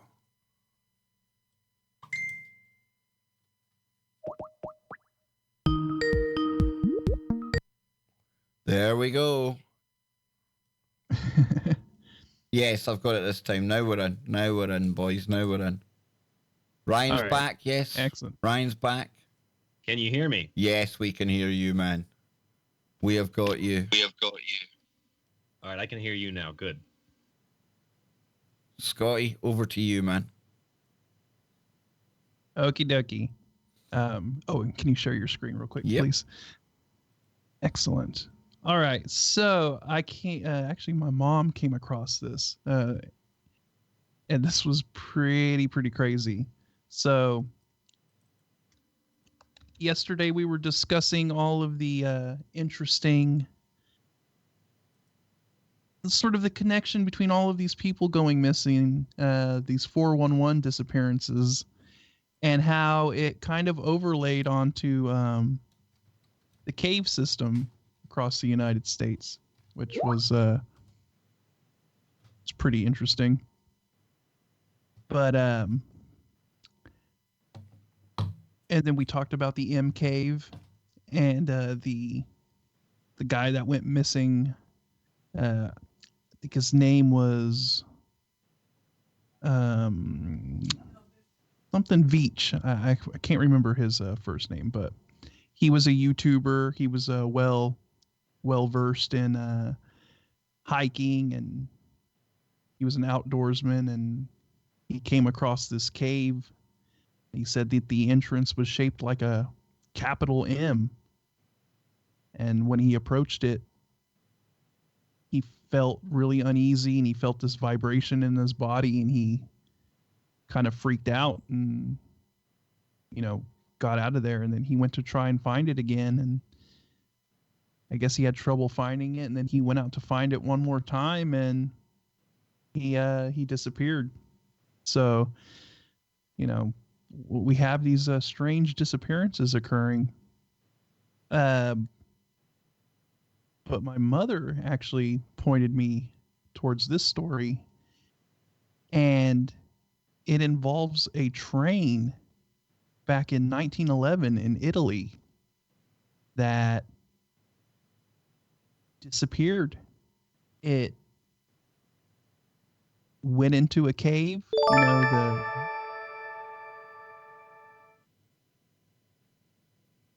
Thank you, Mark. Welcome. We have another member. How many to go? We have 105. So, good stuff. So yeah, this train, the railway went through a mountain. There was a tunnel. It went through the tunnel and it never returned. It completely vanished. We have a new member, Kev. I just seen that, dude. I just seen it. That is awesome. And we've got Ryan on camera. How cool is that? Excellent. Yeah, so I'm about to get into this craziness with this train that went missing in 1911. Awesome. And a big shout out to the new member. That's awesome. Maybe I should go away more often and leave you guys in charge. Know what I mean? Let's go for it, Scott. Yes. Okay, so it says, fog in the tunnel. On June 14th, 1911, Italian railway company Zanetti organized an advertising campaign to demonstrate a new type of excursion train. They set up a free trial ride for representatives of the community who were rich and high on the social ladder.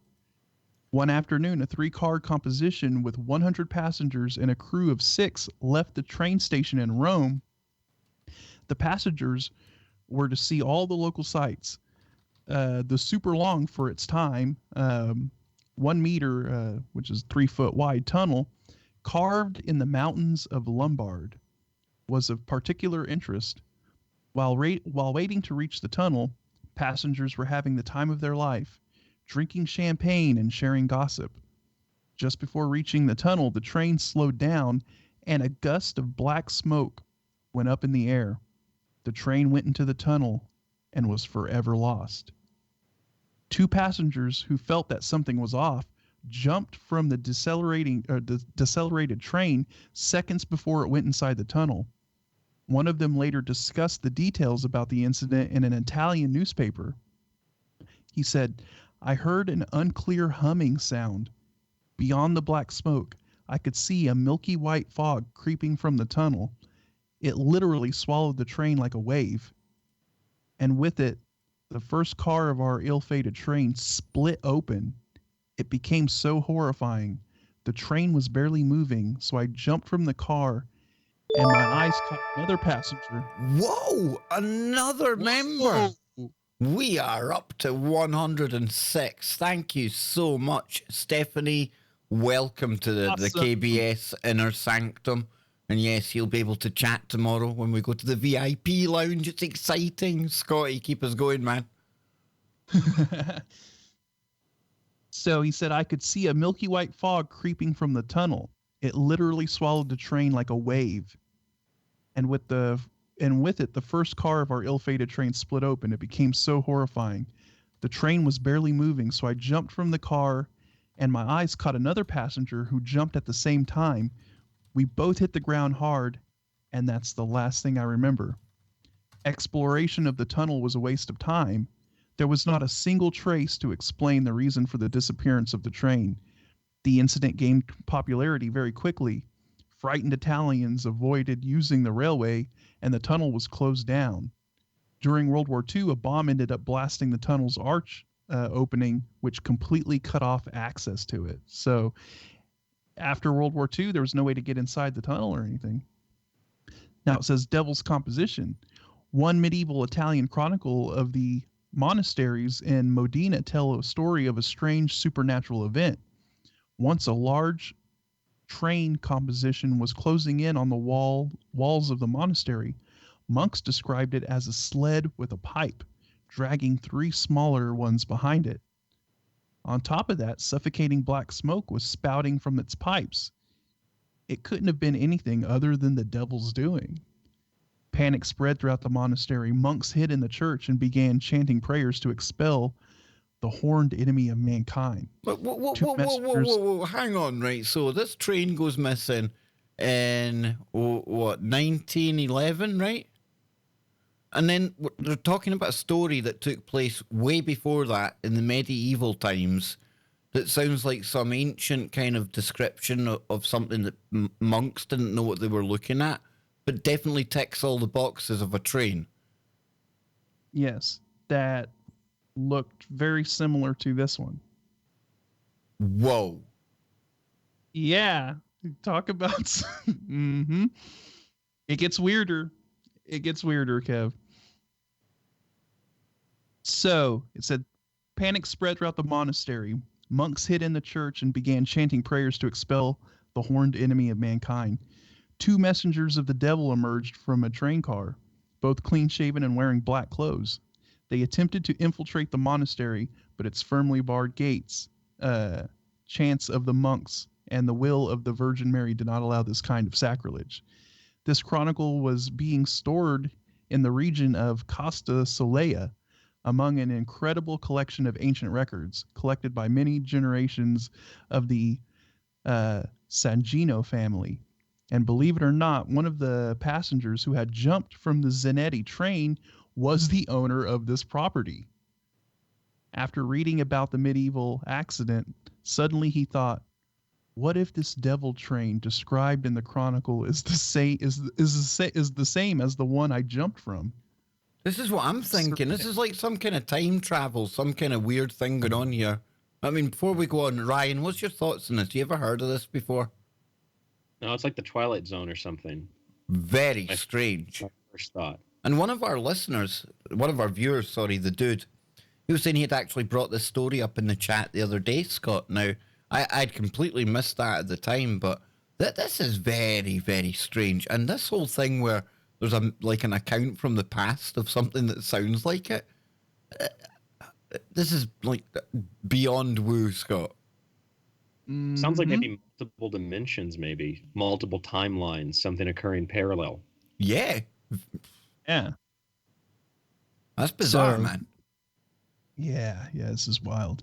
So continuing on here, it says, Sir Sangino wanted to familiarize himself in detail with the medieval texts, but unfortunately that was impossible. The original manuscript was destroyed by a powerful earthquake which hit the region of Messina.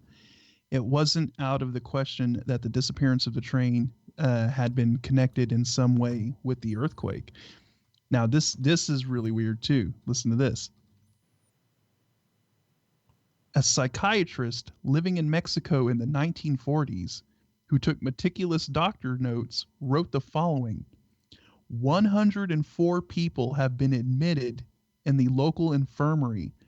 Their diagnosis is mass insanity, and it is the same in every patient. What a rare occurrence. All patients are acting completely erroneously and not comprehending anything of what they are told. The truth of the matter was that none of them were Mexican or Spanish. They were Italians. An interesting fact that none of them belonged to any ship company. I checked myself. What's even more incredible is that each one of them claimed to have arrived aboard the ghost train of Zanetti. And not just from anywhere, but from Rome. Our local fools even went as far as to believe that this was a sign from God that these Italian patients were emissaries from the eternal city. But this cannot be. Trains do not travel on water. The fate of these travelers remain a mystery. They couldn't have kept them in psychiatric facilities forever. Whoa, so whoa. Come on, man. This is like that plane that went missing, that MH370, just turning up like 40 years from now or something, or 20 years from now. This is just bizarre. Yeah, and so you have 106 Italians that end up getting put in a psychiatric facility. And you had 106 passengers on the train. 2 of them jump off. So how many would be left? 104, right? So, pretty interesting. Very. Now, I don't know how much of this, the rest of this still ties into it, but I mean, we can keep going through this. Says the curse of the Black Prince. On October 29, 1955, a signalman on duty at the railway near the city of Balaclava, Ukraine, witnessed an unannounced train heading for the barrier of the station, and that it was running where there were no tracks. And here's what he told famous writer Nikolai, Cherkashin? I rubbed my eyes thinking I was only imagining things. It's not possible for a train to run where there are no tracks, but there it was, a locomotive with 3 passenger cars, and the entire composition didn't seem to be one of ours. It seemed like it was from the war or from an even earlier period in time. So he's describing, I guess, what would be the same train, this Zanetti train. It was coming does time exist? It was coming from the Gasfort Mountain with no lights, a true ghost, and suddenly I heard the arrows move. I was only able to lower the barrier. On the same day, the Novorossiysk ship had exploded. How are the 2 accidents connected? In the 19th century, there was a cemetery underneath Gasfort Mountain in which Italian soldiers were buried after the storming of Sevastopol during the Crimean War. Later, a railway from Balaclava was constructed on top of the cemetery, but after the revolution of 1917, it was destroyed since it was no longer necessary. In other words, the ghost train had run along ghost tracks, which did in fact exist at one point in time. In 1955, an amazing chapel was barbarically and mercilessly blown up on the Italian cemetery, and the souls who perished with it were left with no heavenly patronage. Could it be that the mysterious train had come for them? The exploded ship, the Novorossiysk, first belonged to Italy, and it was called the Julius Caesar. In 1948, it was handed over to the Soviet Union as reparation, but commander of the legendary secretive division of the underwater spies, Valerio Borghese, known as the Black Prince, remained loyal to Mussolini after the war. He organized a party called the Black Order and vowed that not one Italian ship would become Russian. It seems that it would be difficult to blame the fate of the Novorossiysk on Borghese himself, who had long retired from his post at the time. But he was the second passenger who had jumped from the lost train. What? Oh, Well, come that's on. interesting. That's just bizarre. So he was the second passenger. And this could not have been a complete coincidence. The curse of the Black Prince had intertwined with those who were tortured during the explosion of the chapel, and as a result, with the fate of the ship. Railways are truly one of the most impressive inventions of mankind. The metal networks that cover the continents are without a doubt affecting the natural geophysical field of Earth, which means that time sequence is affected as well. The railways of the world are kind of machines that carry people not only through physical space, but through time as well. You got to wonder, you're laying that much metal out over long distances. I mean, I'm just throwing this out here, right? And, you know, what if they're crossing ley lines and all kinds of interesting things, you know, metal's a conductor. What could be, you know, going through these? I don't know. I'm just kind of reminds me of the train man in the Matrix movies. Remember, there's a train man that takes you between programs. Ah, yeah. I think of that, but I also think of a lot of ghost hunters say that ghosts might be pockets of energy that recycle, and it's the same scene played out over and over again. It's something that's basically stuck in time. And you think, yeah, and you think about the building of the railways as well back in the day. It's like back in the mines. That was a dangerous job, you know. People lost their lives doing that. Yeah, a lot of emotion. And then Scott, I think the mountain, the actual fact it went into a cave system, like the tunnel, that in itself, it's like this portal, mountain, stone again, underworld, other worlds, stuck in time.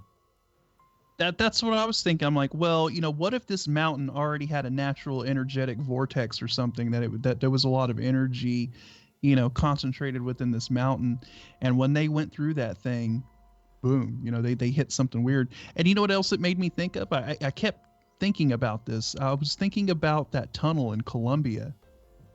That video of the tunnel in Colombia where it looked like the dirt or something was just started to levitate. You know what video I'm talking about, Kev? Not off the top of my head, but I'd probably know if I've seen it. Yeah. And the it just kind of reminded me of that. Like there was some kind of a weird energetic thing happening in this tunnel. And I mean, you got to wonder, you know, you're carving these tunnels through a mountain, and a lot of these cultures and a lot of people refer to mountains as being like stargates, these energetic points, so we always say it, Scott. I mean, we go to the Native Americans again as well. They talk about them being natural portals, stargates. I think it's something to do with the crystalline in the rock, if there is anything to it, probably some electricity, the piezoelectricity. Something weird going on there, but definitely something weird with this whole train thing. And I'm going to look into it more because I'd never heard of this, and this has to be one of the best woo stories I've heard in a long time. Yeah, I could finish up with this because there's not very much left. It says the massive earthquake with its epicenter in Messina, which occurred sometime before the disappearance of the Italian train, caused monstrous cracks not only in the rock soil, but in the coronal field as well. The coronal hole above the mountain tunnel could have sent the train from our normal three-dimension space into a fourth-dimensional one, where time attains depth as well as continuity. And that is why... You always hear about trains not being on time. This is a train that's like lost in time. And this is why the mysterious composition, which disappears from its unusual vector time, began roaming freely in the past, present, and future. But since its movement is determined by strict special coordinates, the tracks, it could only run through the places which once were covered with tracks. The ghost train got lost in time, determined to return home to Rome. It continued frightening people for all time. So that's pretty wild. Pretty wild. Very wild, dude. Very wild. Think of like a ghost. It's a ghost train or a ghost as we think of a ghost. You think ghosts see us as ghost? As a ghost, maybe a ghost isn't necessarily ethereal. Maybe we just see them as coming through partly into our world. That's what I've always thought, that that is one of the scenarios. You're talking about like two timelines that may be merging or interfering with each other, and so like you got to wonder if there's like some people in another dimension like sitting in their house, and all of a sudden like all three of us that are sitting here talking, like they're here, they see me just kind of like phase into their living room for like just a second. Well, it's like with the TV, right? If you have a crossover of the signal, and you have channels that are very close, and you see the snow, and then you can kind of maybe make out what's on the screen on one channel, and then you keep flipping it, and that kind of gets clearer, or it becomes less clear, and you move on to another channel. Same thing with radio frequencies get crossed. You hear two shows at once. One time I was flipping radio, and I heard like some Bible show, and then over top of that was like hardcore rock music.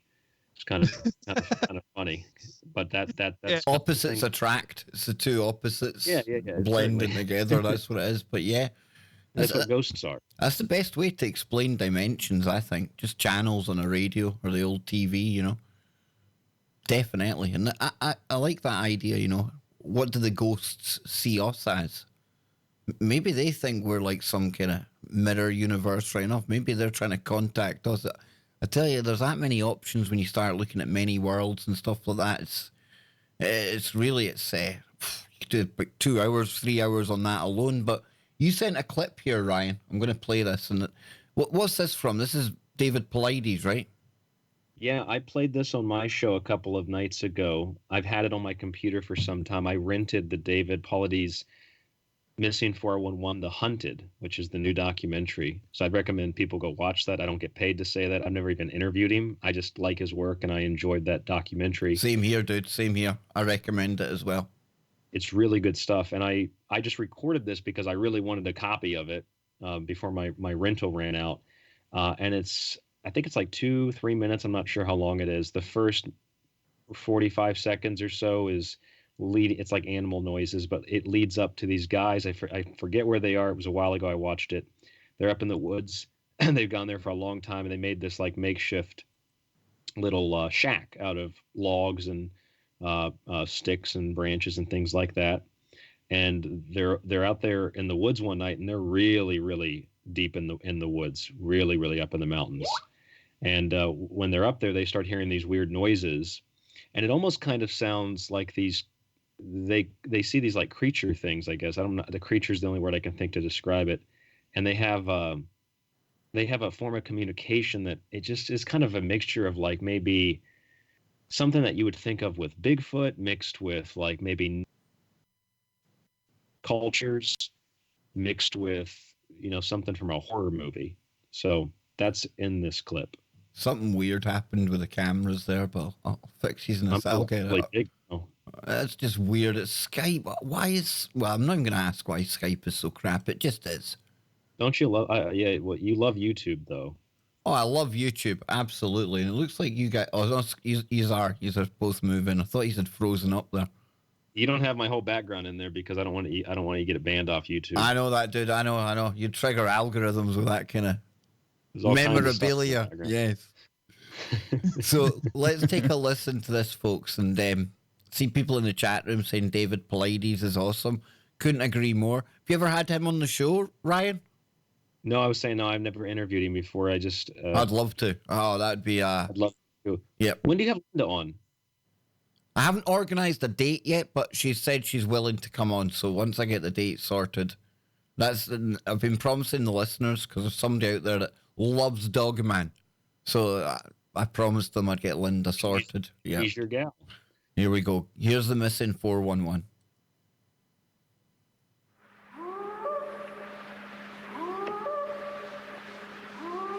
Excellent. It's like the Lion King or something, man.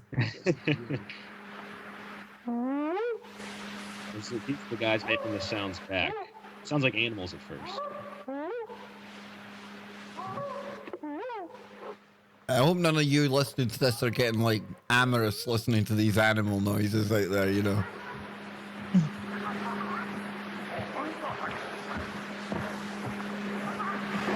There's two of them across the creek at the big rocks.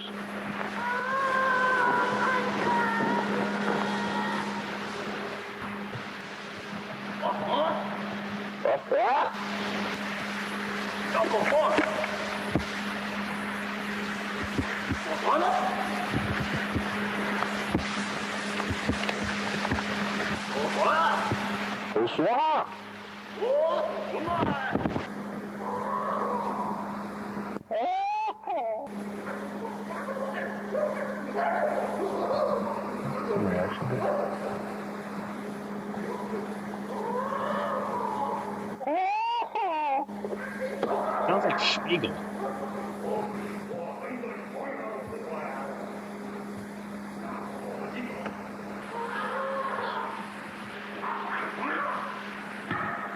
That's our job.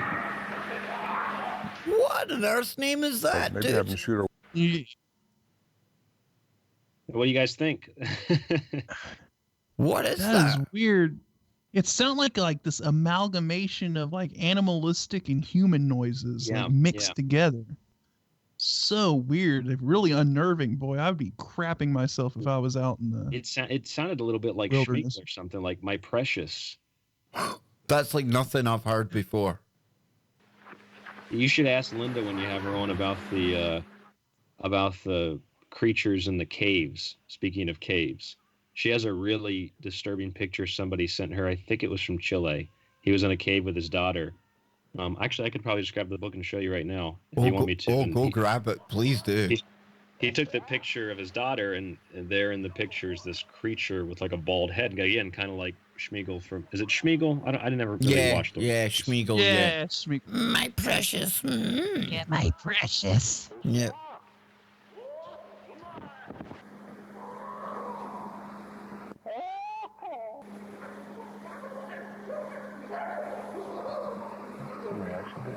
Oh, I'd be out of there, dude.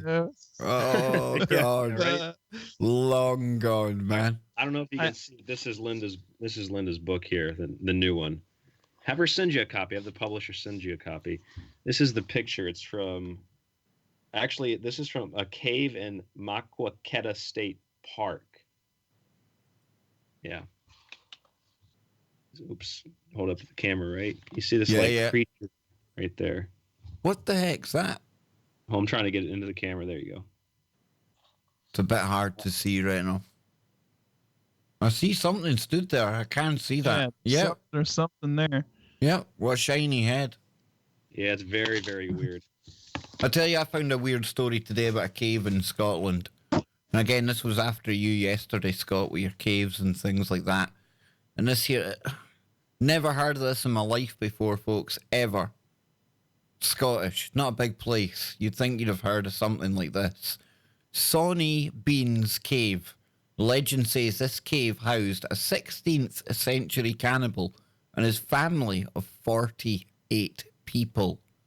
So it says the story of Sonny Bean, no relation to Bill Bean. I've checked like Ancestry, DNA.com and stuff like that.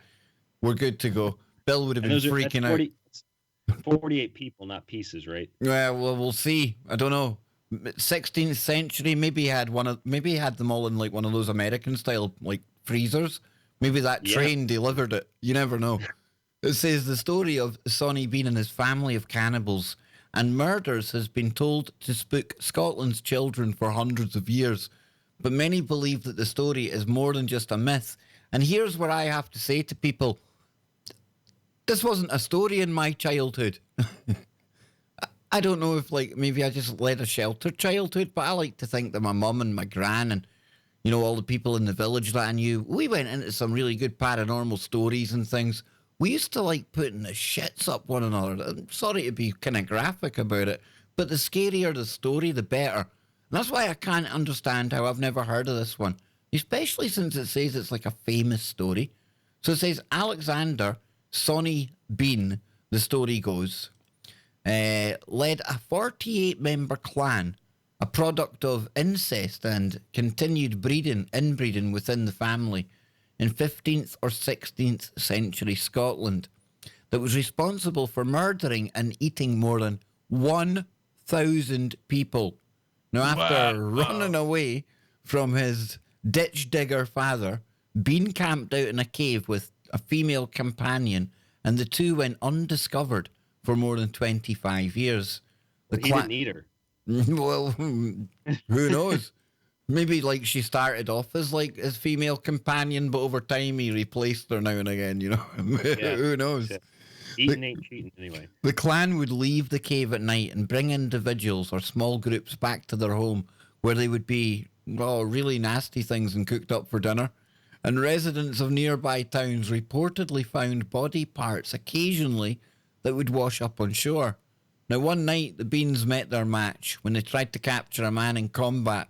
He fought back long enough that the others heard the commotion and gathered around. He was the third person to jump off that train. No, I'm only joking, folks. I'm only joking. He might have been. The Bean clan fled, but a search party soon organised to find their hideout. After being captured, the clan members were taken to Tolbooth Jail in Edinburgh and were transferred to be executed without trial. Now, whether or not you believe the legend of Sonny Bean, the cave is still a beautiful sight to visit in an isolated area. Past the ex-mining towns on the Galway coast, Sonny Bean's Cave, aka Benane Cave, is hard to reach. Blocked by an enormous boulder, the entrance is down near the waterline that requires visitors to scale down the treacherous rocks. So yeah, again, this famous story that Scottish children have been told for hundreds of years, it's a different timeline. I'm not from here, so yeah, I don't know. Maybe it did happen, maybe it didn't, but caves. What is it with caves, man? Are you sure you're not the third passenger on that train, Kev? I was the fourth. and on there were like 5 Rothschild scientists. They had like this new thing that they had made for a superconducting company over in Texas. Ah, I see, yes. Yeah, allegedly. I read it on like Above Top Secret, so I don't know. Yeah. But the whole missing thing, Ryan, the whole missing thing, caves, national parks, stuff like that. That for me and Scotty, yeah, I'll speak for Scotty here. That's some of our strangest woo, man. It's like just so unexplainable. Some of the disappearances just so weird, so out of place, man. What's your take on it, dude? It totally is. The only time I've done a show on it, it wasn't with David. It was with actually Linda Godfrey. We talked about it for an hour one night, and I interviewed another guy who I haven't talked to since then, but we discussed the missing kids, the missing children. We looked up some of the cases and just had a discussion about it. And I've heard not many things in terms of theories. David doesn't necessarily propose a theory. No. Some people outright say, oh, it must be multiple dimensions or people are stealing kids.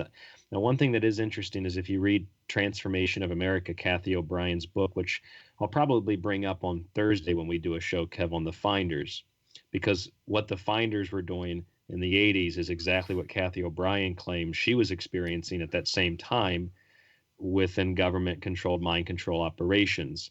And one of the things she said in her book was that they would take them to military installations for brainwashing. MacDill Air Force Base was one of them.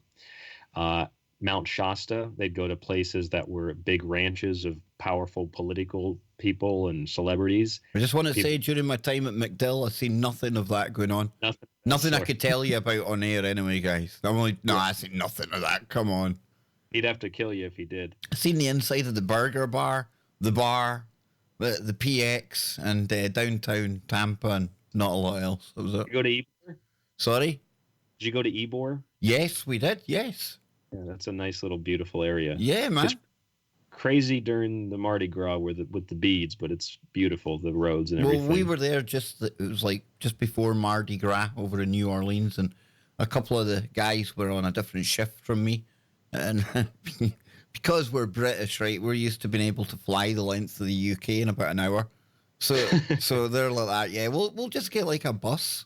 We'll go to like New Orleans, and it turned out they had to get like planes and everything else. But they went to like the pre-Mardi Gras the weekend, and let's just say they came back with loads of beads. Lots of beads on. Yeah, lots of beads on these guys. I was much envious. Yes. But you know that these national forests, according to people like Kathy O'Brien, and I know a lot of other researchers have suggested this too. To me, this made sense that some of it's quarantined off by XYZ. I mean, I don't want to say government because that implies a lot more than what and who could be involved, but it's cordoned off by, let's say, secretive groups. And Kathy said that that's places like that was where they would perform the most dangerous game, where they'd hunt children. But even so, and like if it was some secretive black operation working with a company or working with some intelligence agency, even if that was the case, unless they're working in supernatural capacities or they're working with technology that implies supernatural capacities, the way that some of these kids go missing is not like someone just grabbed them. I mean, these kids vanish and they'll end up like 300 miles away on the top of a mountain. Yep. Mm-hmm. Yep. Maybe they step through a portal. Maybe temporarily worlds become. And then you hear about their shoes or their clothes being like neatly piled, and then they're found like again miles away, and no signs of hypothermia, despite the fact they've been out there for like days or weeks, or it's weird. Remember that kid that went missing in the Carolinas in the States a few months ago? Yeah, you and Clyde done things on that, right? Yeah. Yeah. And the first thing he wanted to do when he got home was watch Netflix. So I did a show on that called Summoning Netflix, where we talked a little bit about Stranger Things, but specifically we talked about Slender Man, because Slender Man's domain is the woods. Slender Man is an archetype, and the kid was found wrapped in vines, like Slender Man. Yeah. Found wrapped in vines. And Clyde actually looked up, and there was a story almost identical in the late 1800s of a girl. And I think she had claimed, because this kid said a bear took care of him. I think this girl claimed that like a dog or a wolf or something, like a dog man kind of a thing, took care of her. I think it was like 1885, 1895, something like that. I forget her name, but that's something your listeners could look up if they're interested. But you think about, I mean, Scott, we talk about the national parks and things with 411. That's very specific to the US. And then you look at the amount of people that go missing in different circumstances in the US alone, right? They're not in a national park. They just disappear. And then you start adding in all the people that go missing in the UK, all the people that go missing in France, and you carry it on all the way around the world. Every country you go to, people just go missing every year. And we're not even talking wee numbers here. We're talking like industrial scale, people going missing. Just Yeah, gone. it's actually pretty crazy, like how many people go missing just across the world, in general. It's Do they keep numbers in the UK? 250,000 I've seen going up the chat room, and that rings a bell. Because I remember doing shows with Scott and Chris Everard and things on this kind of thing before, yeah. They don't keep official records in the States about national parks. No, you have to, and even then when they do, they like tell them you have to pay like $1 million to get a look at them. They just make it like ridiculous. I mean, go back to the cave thing. I actually dropped that video of that weird phenomenon in Colombia that was caught on film. The hydroelectric. That's something. Yeah, and I don't buy that it was. I don't buy their like official story of that. But it is. What is that? Is some bizarre. What is that? Watch. Wow. Keep watching. You'll see.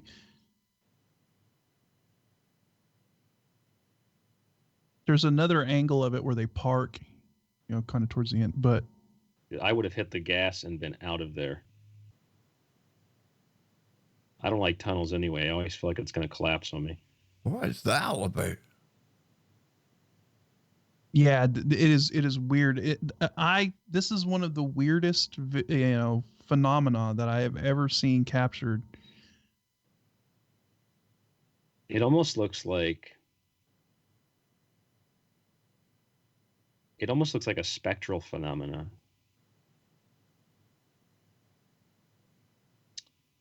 It kind of reminds me of like. This is a pretty interesting angle of. Whoa. Yeah. What did they say it was? What's the official story? They say that there is some kind of like generators or something for because this is at a hydroelectric facility, and that it's creating a pressure drop in the tunnel, and that's condensation. That's what they're saying. That it's totally. Kev, it totally looks like condensation. Oh yeah, because that happens all the time, right? Yeah.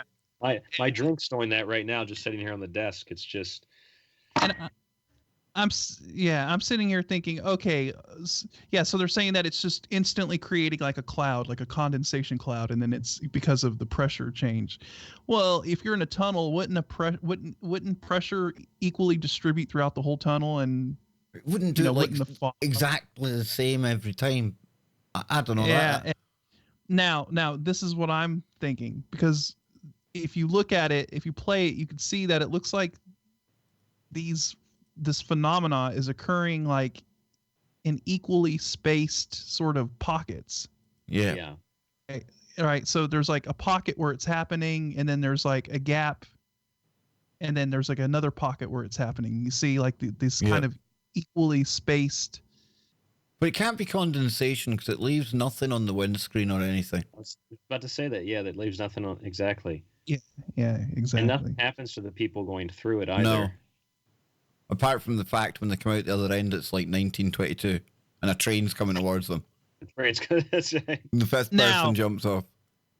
Now, we see this, and we kind of think about the what these two guys that jumped from the train said, right? That they saw the mist. Yeah, the fog. Yeah.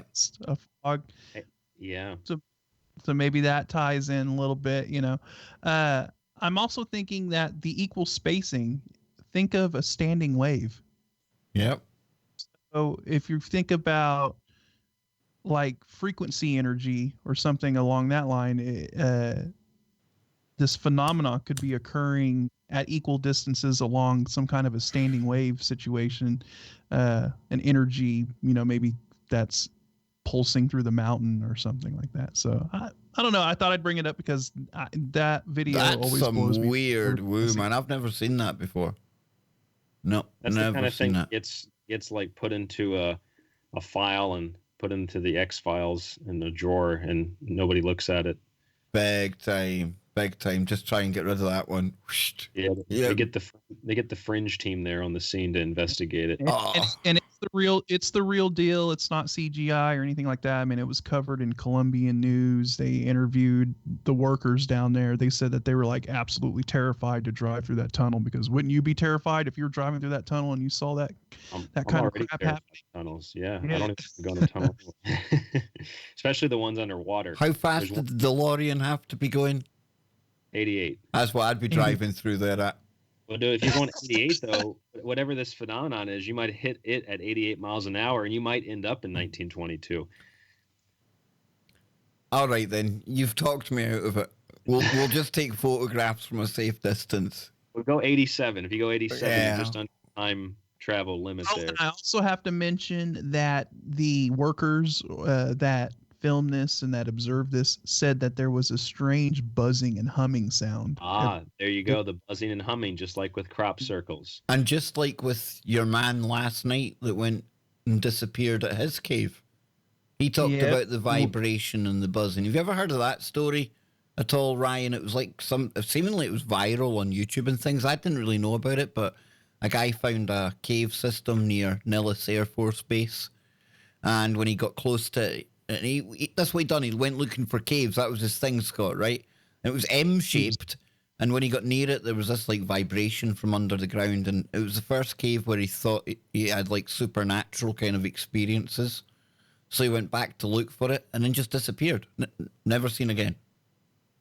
Yeah, I heard you talk about that story. And I think you and I, several months ago, Kev, Scotty, you might have been here too. We talked about those loud, mysterious booms. Remember those? Mm-hmm. And in fact, today down in Wichita, there was a mysterious boom situation. I actually sent it to Kev on Facebook. A bunch of people reported a loud explosion, like a loud boom. They didn't know if it was an earthquake or whatever. The Wichita PD was investigating it. Nobody could figure out what the hell was going on. Just another. You know, there. You know, have you guys ever seen this guy here? You ever seen this dude? Who is that? Who's that?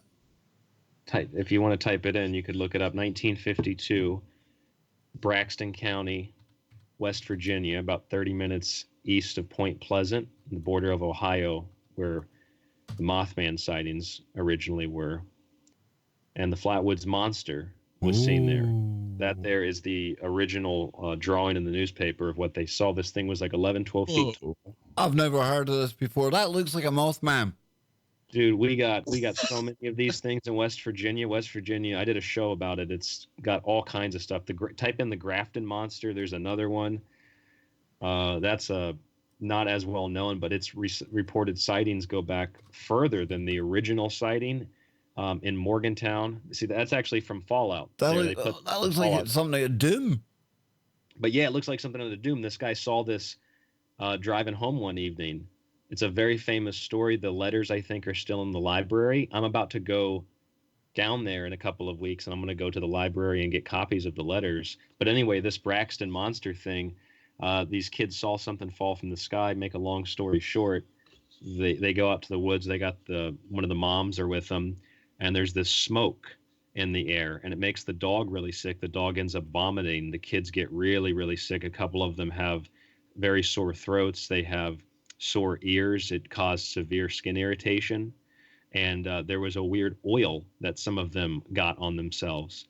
Well, not too long after they saw this guy, the U.S., I believe it was the U.S. military showed up. They confiscated all of the clothing, anything that had been touched, talked to the witnesses, and was very, very quickly, it wasn't covered up, but it was just basically dismissed. And I think the date was November 12th of 1952.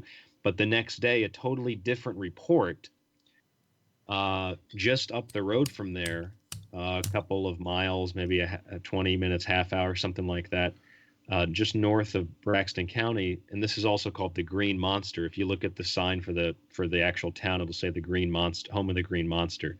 But just north of there was another reported sighting where there was a couple who had electrical failure in their car, kind of like a UFO case, electrical failure in their car. And the husband, I think the second time they had the failure, he gets out to try to fix it.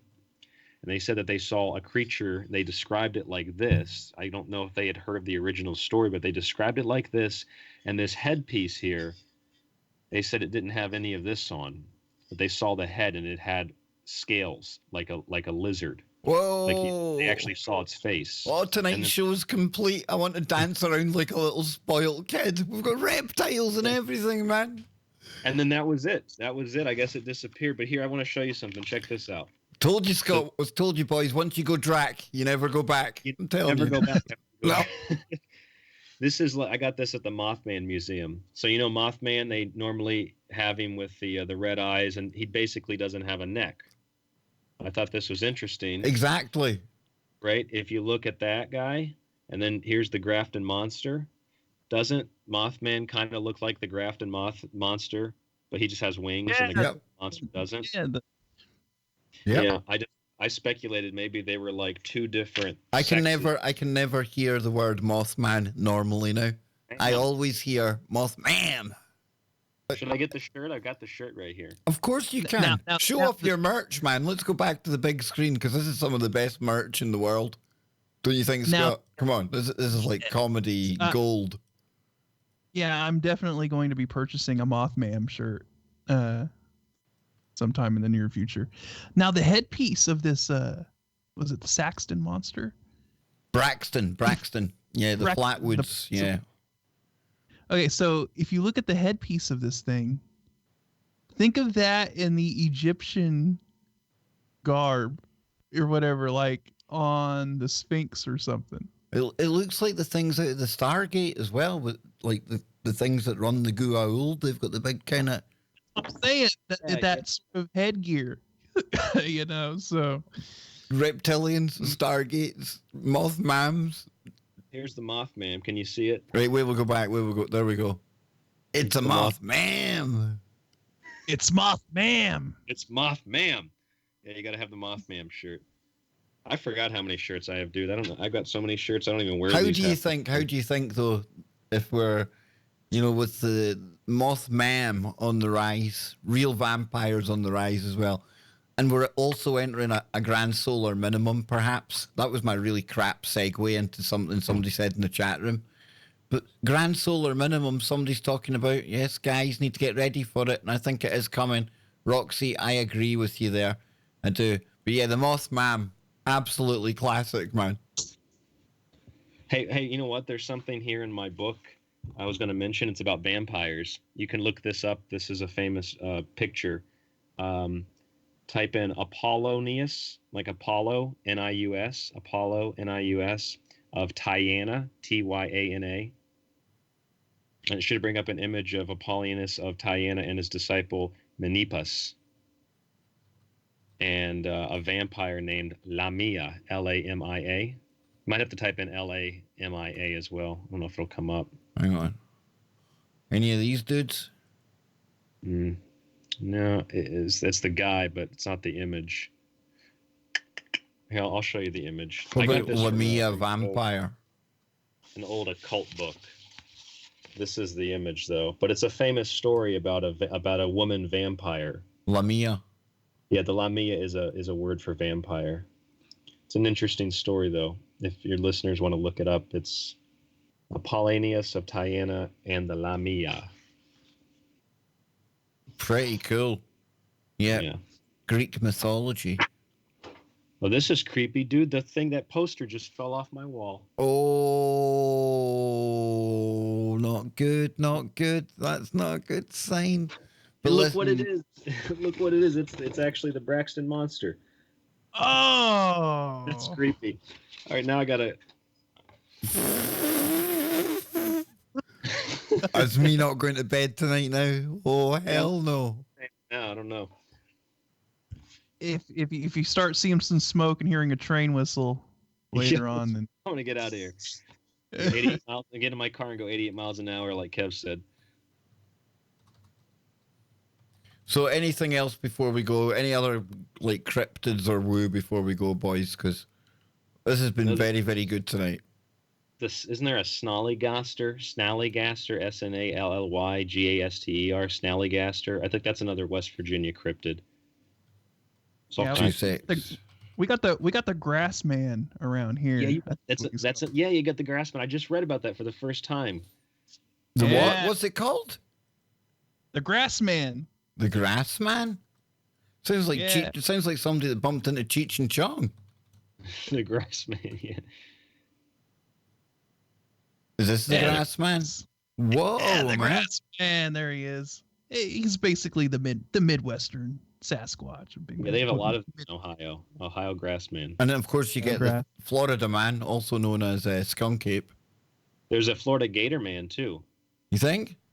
No, there is. It's in Linda Godfrey's book. Oh. Yeah. He's a reptoid, supposedly. If I remember correctly. Gator man? Yeah, Florida Gator man. Find like Florida Gator man. Yeah, Gator man. All you're gonna find is a bunch of like Florida guys with red alligators. What the hell's that? Oh, that's nah. But whoa! I'll tell you something though. If you've seen that coming for you boys, and I need your shoe. Look at that! Imagine that thing came crawling out of the swamp after you. You don't think your shoe would save me? Neither do I, actually, but it'd be worth a go. It doesn't look like it's too mobile. Whenever you type Florida and man in a Google search, you're rolling the dice. Yeah, especially if you add gator, because you're going to find some guy who got drunk and wrestled a gator. As long as that's all he was doing to the gator, because some of the stories that we've been covering lately, who knows what people are trying to do to gators, man. That's right. He might have tried to feed his Maybe somebody identifies as gator feed. And maybe they're actually going to offer themselves up to a gator. And me, you, and Scott will be hated for saying that's nuts. Yeah, I mean, they let people suck blood out of their body. I mean, you let an alligator eat you, right? Have we still got that video on? No. Yeah, there we go. We'll just take one last look at this, at these characters here before we go. Very intense sexual act that blood was drawn and touched my lips. At that point, it was just an awakening. Something inside my mind and spirit woke up. His friend Blute, who's 28, has been entranced by the vampire community since she was a little girl. Entranced? She needs rescuing, boys. She's been hypnotized into thinking she's like some Dracula's like Bride of Dracula or something. Didn't it look like he was like popping her like a pimple on her back?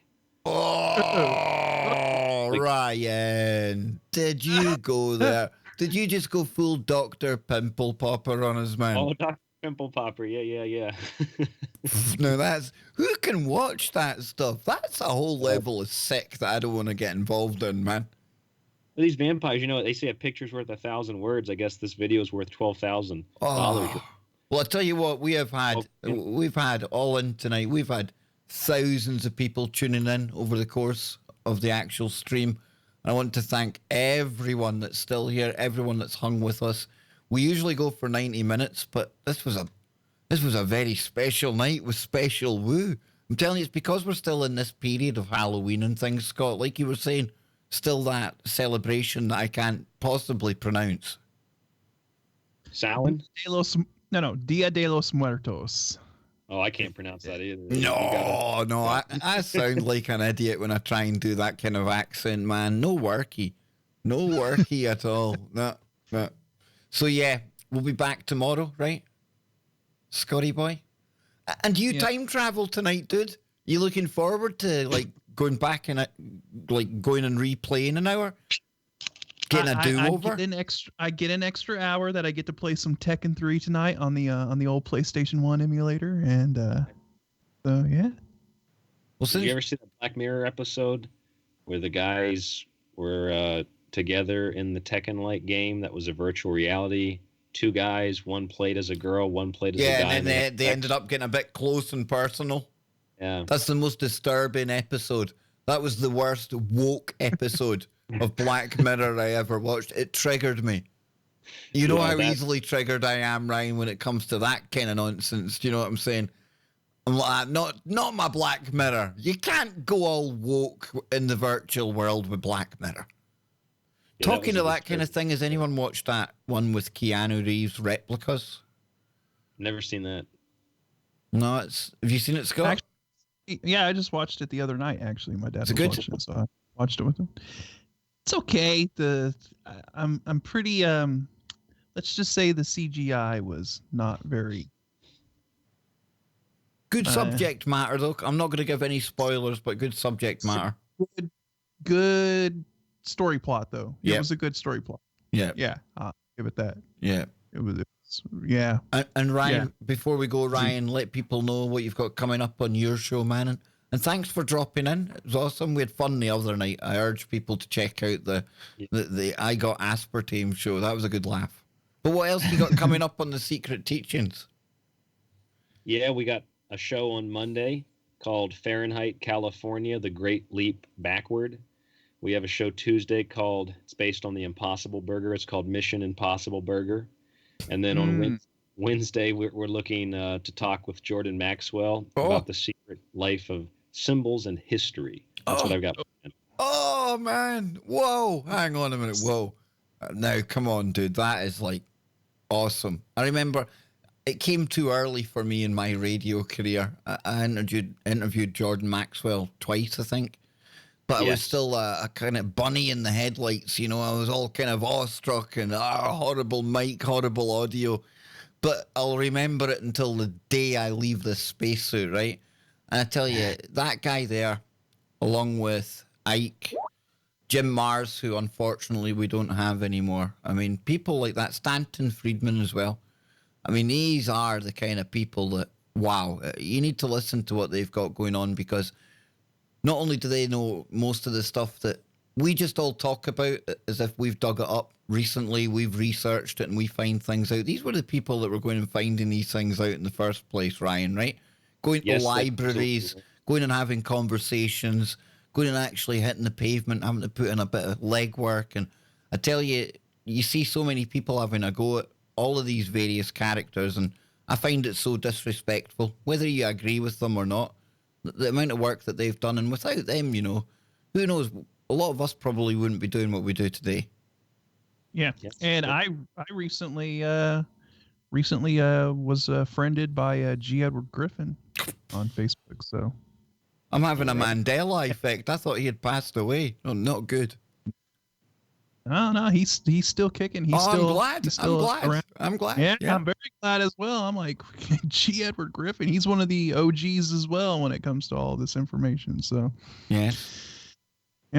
Indeed. Yeah, I just posted on your Skype the show link for the show you and I did, Kev. If you want to pop that in the chat, people can it's available for free. So if people want to listen for free, they can download it. Awesome. And we will be back tomorrow, folks, for more fun games and joviality. Talking of Joe, he took a much-needed night off tonight. Joe's been definitely, I tell you, he's always under pressure, as our Joe. He's the hardest working man in the world, I think, Scotty. Yeah, no doubt. Big time. So he's taken a much well-deserved break. Yeah. And if you can listen, just listen. Yeah, that's the sound of Joe snoring. You can hear him if you really listen closely. He looks like the kind of man that could snore for America. So then, on that really disturbing note, Ryan, thank you for dropping in today. Scotty Lopez, loving these weekend outings, man. And all of you out there. And remember, big thank you to everyone that became a member just today. And everyone else, 106 members now. I truly cannot believe it. My Google handlers are going to be most impressed with me. I thank you all very much. I'm only winding you up, folks. Look at Ryan dying to laugh there, Scott, like that. Yes, he's a Google shell. I'm not really. It's not true what they say about me. But we'll be back tomorrow with more of the same. And also keep your eyes open around 5 p.m. in the UK. Well, between 5 and 8-ish. I haven't decided the time yet. But there'll be another stream as well where it's members-only chat, the VIP lounge. So I will see you all there for that tomorrow. Keep your eyes on YouTube, social media, and in the Discord, I'll let you know when that's going to be. So, guys, I've had fun tonight. I hope you have too, and I hope everyone out there has. And until tomorrow, we are out of here.